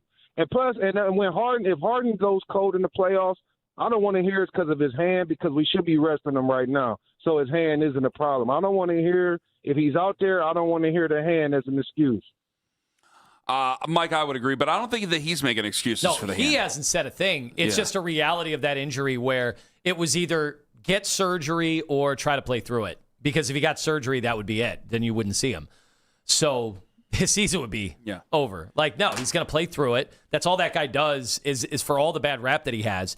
He's one of the more durable players. In the last 15, 17 years, he's been one of the most durable guys. He's going to play through it. Now, I've noticed he's had a few more issues kind of adapting to that injury and handling the ball, but he's not going to use it as an excuse. So you wanted to ask me a question from last Thursday. Go ahead. First of all, amazing radio with you on I'm glad one person thought Thursday. Yes, on Thursday. He thought it sucked. Really? No, I'm kidding. Well, I heard you guys, and obviously Shedor's name came up, and the reporting that Jason Lloyd had done with his sources, and I know you were adamant that Jason is not a liar, doesn't make things up, and you went over that. Well, they wanted me to ask him about who his sources were, and I know that that's not going to be met with an answer. So, guys, I'm kind of stuck. Because I've heard contrary, and I thought I made that abundantly clear last Thursday. But I've heard some things to the contrary. Some of the things that I think that people are going, well, how does he watch film? Does he know how they want him to watch film? I mean, some of this stuff is so nitpicky there. I feel like we're bogging it down. I disagree with Jason on a lot of things when it comes to the quarterback room of the Cleveland Browns. It just happens to be another one of them. So go ahead. What was the question? I'm sorry. I have more overarching questions about film study and, Patrick Mahomes admits, we bring this up all the time, and I think it's important. I don't think there's any veteran in the NFL at any position that would be like, I came into the league knowing how to watch film. I think you're operating at a deficit compared to where you would be if you're fortunate enough to have a real NFL career. So I don't think it's some big question about like Shedor's brains that he might struggle with that stuff early in his career. John Elway lined up behind the wrong player to start out his career. And I'm telling you right now, and I know this is somebody in Cleveland, and I was young, but I remember people thought Elway was dumb. He went to Stanford. People made fun of him when he came into the league. That was one of the can't read defenses. I know we're so bogged down into white and black and race issues when we talk about quarterbacks that can read defenses. They question whether Elway could read defenses early in his career. I know it's a long time ago now, but that was absolutely something that was brought up. I don't look at whether Shedeur is dumb or smart on whether he can read defenses his first year, especially the offense that he was operating under at Colorado. It was kind of like, hey, go out there and make plays. It wasn't an NFL offense. I know they brought Pat Shurmur to the fold eventually when they got rid of the old Kent State coach. And look, again, Patrick Mahomes admits he could not read defenses for a while. So why is that some takedown of Shedeur's smarts? No, it's just he's a rookie. A lot of young guys have trouble with that. John Gruden, every time he would do the quarterback stuff with all the QBs, would basically call every one of the quarterbacks dumb when he would stand up in front of them and draw plays. So then that's coaching? Do you think coaches are happy with what's the big issue then? My issue is my issue aside from that, and I just kind of wanted to put that out there, is did Jason not say he showed you the texts? So now that you've seen the texts from Jason Lloyd, like you can vouch for his reporting, right? That he did get that information. Yeah, he did. He did show me. So I think that's a breakthrough, right? You have somebody else corroborating that he didn't just make it up. Now, you could say whoever gave him that information. I did also see who sent him, too, for that matter. Now, you can say that. I just got to make sure I don't ever let the cat out of the bag. That doesn't mean all 53 in a locker room agree. You might have some players that are like, yeah, he's ahead. Maybe some other, like when do 53 people agree on anything? But that you can't deny that Jason did get that from somebody who's in the building. So I've talked to guys from almost every position group. The reaction, I got to tell you, the reaction is pretty split. There are definitely guys who they just find him to be fun. They find him to be a guy who's growing. They want to see if he can let it rip. There's been guys who, again, are just, I think that they may be in part of this. I haven't talked to any of these guys since January. I think part of this might have been end of the season. Boy, this is just a mess, and now they're getting rid of people, and here we go. Like, I think some of this has been, when I use the jokes like Miles and Wadsworth, like them as fans, like Miles is a fan, some of these guys, I think they feel a lot like you guys do when they're like, what the hell are we even doing here? What is this change? I mean, when you go back to what it was 2 years ago, remember, we're changing out the offense, changing out everything week by week later on in the season. Like, those are bad things. Those are disorganized. Those are throwing something against the wall. And when you do that, what seems to be 2 years in a row, you're messing things up. You're messing up part of the future. So, no, I can't, when I can only see what I saw. I can't sit there and call the guy a liar, and I won't call the guy a liar. He didn't lie to me. All right?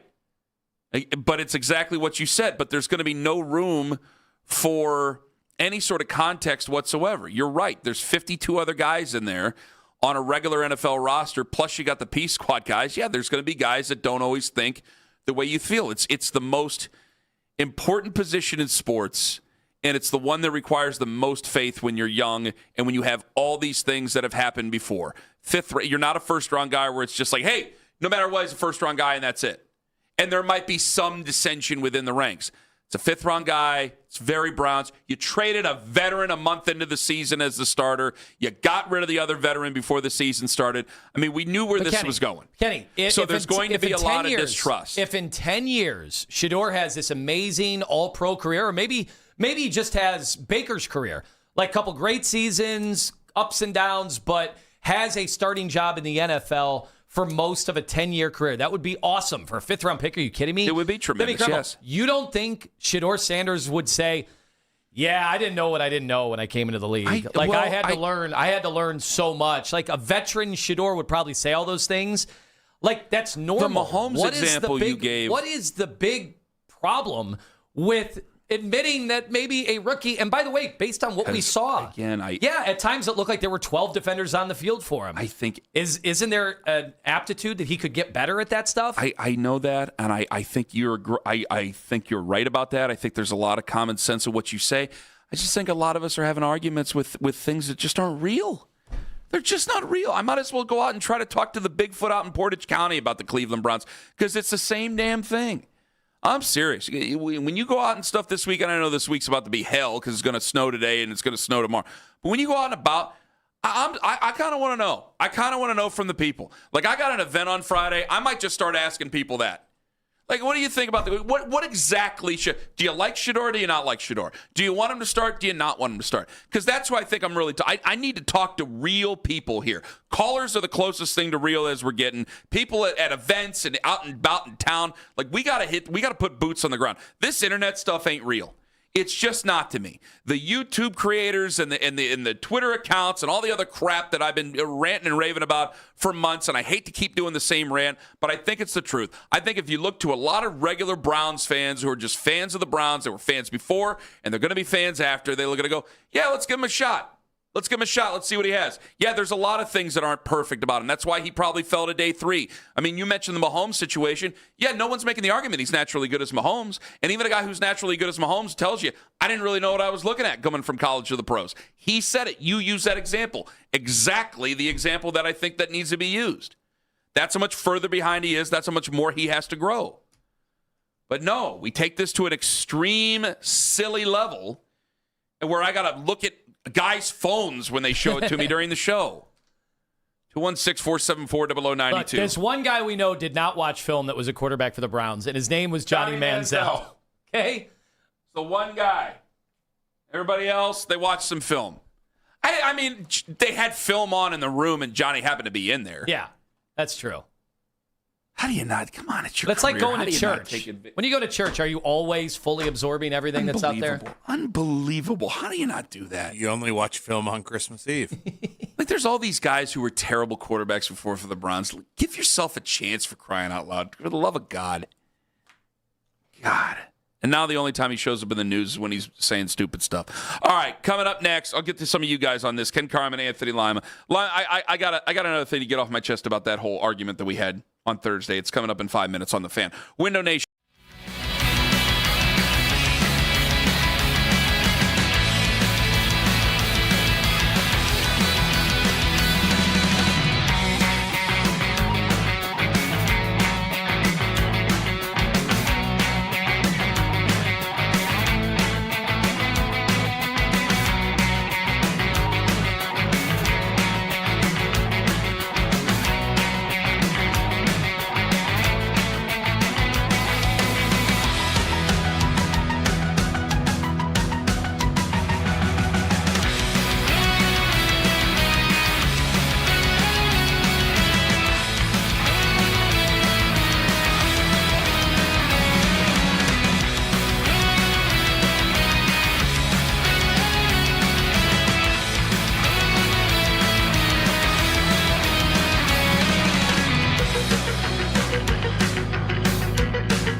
Straightforward.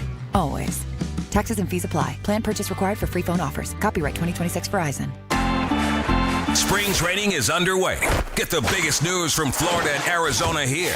Cleveland's Sports Radio, 92.3 The Fan.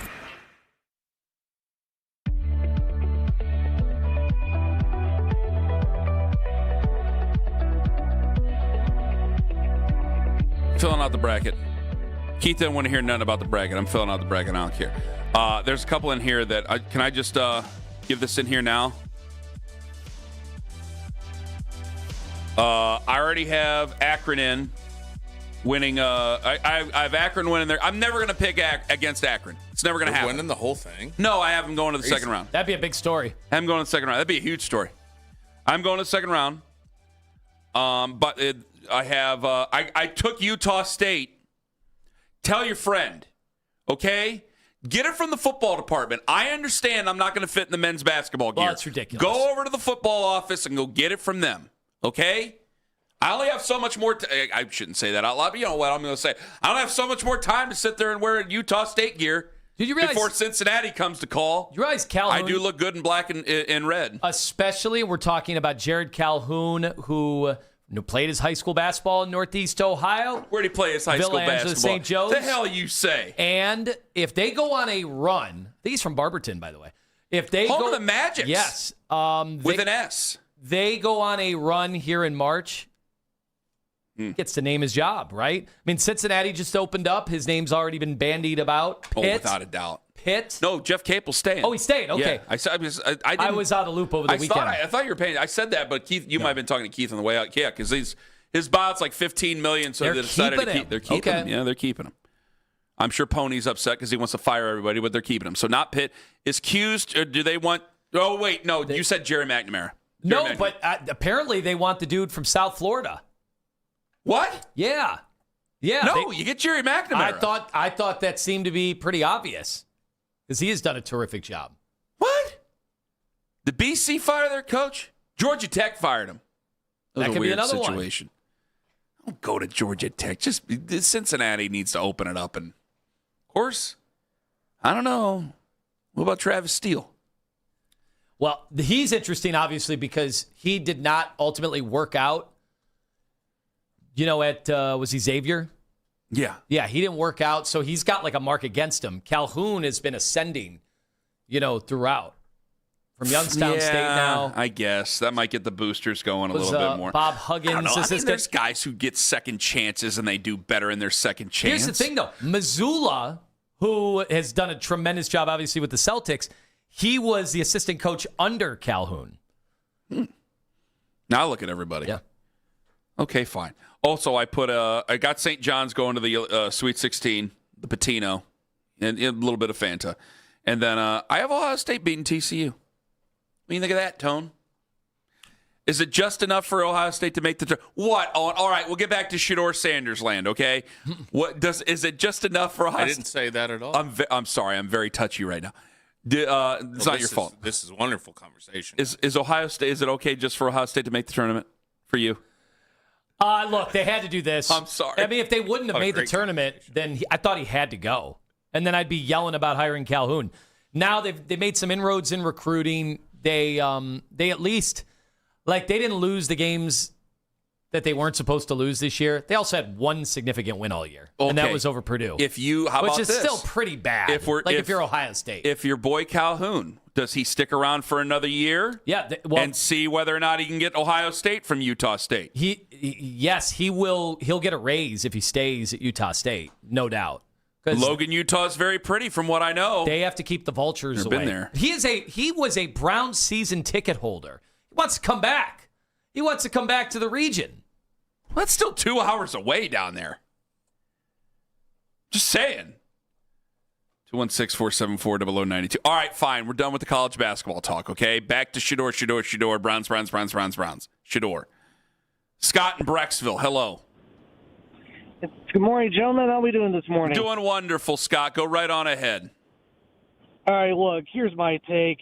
At the end of the day, it doesn't matter to me who's starting for us at quarterback, whether it's Shedeur, Deshaun Watson, We could bring back Otto Graham's dead course, or hell, we could even put you, Ken, as our starting quarterback. No, I want to see what Otto Graham's dead corpse can do, to be honest with you, Right. there, Scott. Who's better than Ken? Yeah, but from my take, guys, at the end of the day, I only wanted to see one thing, and I wanted to see a winning football team. It doesn't matter to me who So the you're the quarterback guy is. who wants to see him win. Okay. Finally, somebody has the guts to hey, say it. Hey, Ken, it doesn't matter who we have. I just want to see us win, regardless of who the quarterback is. If they think Shedeur gives us the best chance to win, then start Shedeur. If they think Deshaun Watson gives them the best chance to win, start Watson. If they think starting you will give us the best chance to win, then put on shoulder pads, get underneath center, and chuck it deep, as far as I'm concerned. I just want to see us win at the end of the day. That's all that matters to me. All right. That's all I got to say. Scott, thank you very much for the call. See, that's a real Brown. I want a real Browns fan. I think you should play out of shotgun, Ken, personally. I can still get under center. Yeah. I just can't do the drop. My feet are, oh, God, You're they're going a to trip mess. over your feet, though. They're a mess. Does he know how to watch film, though? Is this going to be a daily controversy? I will send you a text on that later. And has trouble processing. What's that What are you mean? trying to say? What are you trying to say? It's my source. Who do you know that I've sat down and watched film with? Not a damn person. Folks that extend technology. XTENDAV.com. Frank in Cleveland. Gotta go quick. Go. Go. Hey, what's up, fellas? Hey, Hi, man, Frank. I'm just saying, man, let's let Shedeur do his thing, man. That's the best excitement we've been seeing out of quarterback in a long time, man. I checked out of football until he starting back. I started back watching him again. I was watching, but it was hard to watch, but he made it exciting. Even though we lost a few games, man, just get a man a chance, man. And Andrew Berry, man, I'm glad you made some moves and trying to save your job, man, because now we ain't got to go so hard on offensive linemen in the draft, man. Hey, man, just let us get to winning, man. Get a man a chance, He's fellas. in a weird spot, Frank. Thank you very much for the call. Like, he can have another good draft, and if he had another good draft, to go, okay, that's 2 in a row. Maybe he got all the kinks out. Maybe it's go on, but it's like, well, I still don't think they're going to win more than 6 games. So if they don't win more than 6 games, what the hell are everybody going to be calling for? So I'm going to be in this weird spot where it's like, hey, this guy's doing really well. And then if you're winning 6 games and you're probably talking about taking a quarterback, okay, then that's a whole nother difference of trust. A lot to get into. Still a lot of time. Big thanks to Daryl Ryder, who joined us today. Tomorrow, Lima, we got a very special guest, don't we, tomorrow? Yes, we do. You want to say who it is? Channing Frye. Cavalier great. 2016 NBA champion. Let's see if he's panicking over the Cavs' struggles over the last 10 games. Oh, God, I'd love to ask him that. All right, They're thanks. 17th defensively since the All-Star break. For Big Country, well, I was going to say Jeff's not here. For Meredith, for John, for the Slippery Wizard Anthony Lima, I'm Ken Carman. Have a wonderful day, my friends. Go Cavs. Don't panic. Don't worry. And making sure that you're not booing, but you clap. Relax. For the love of God. Hey. Sounds good. Where's your entourage now? Cool, I got on the last show. Oh, boy. For the love of God. This is an Odyssey Sports Minute. Presented by Robinhood.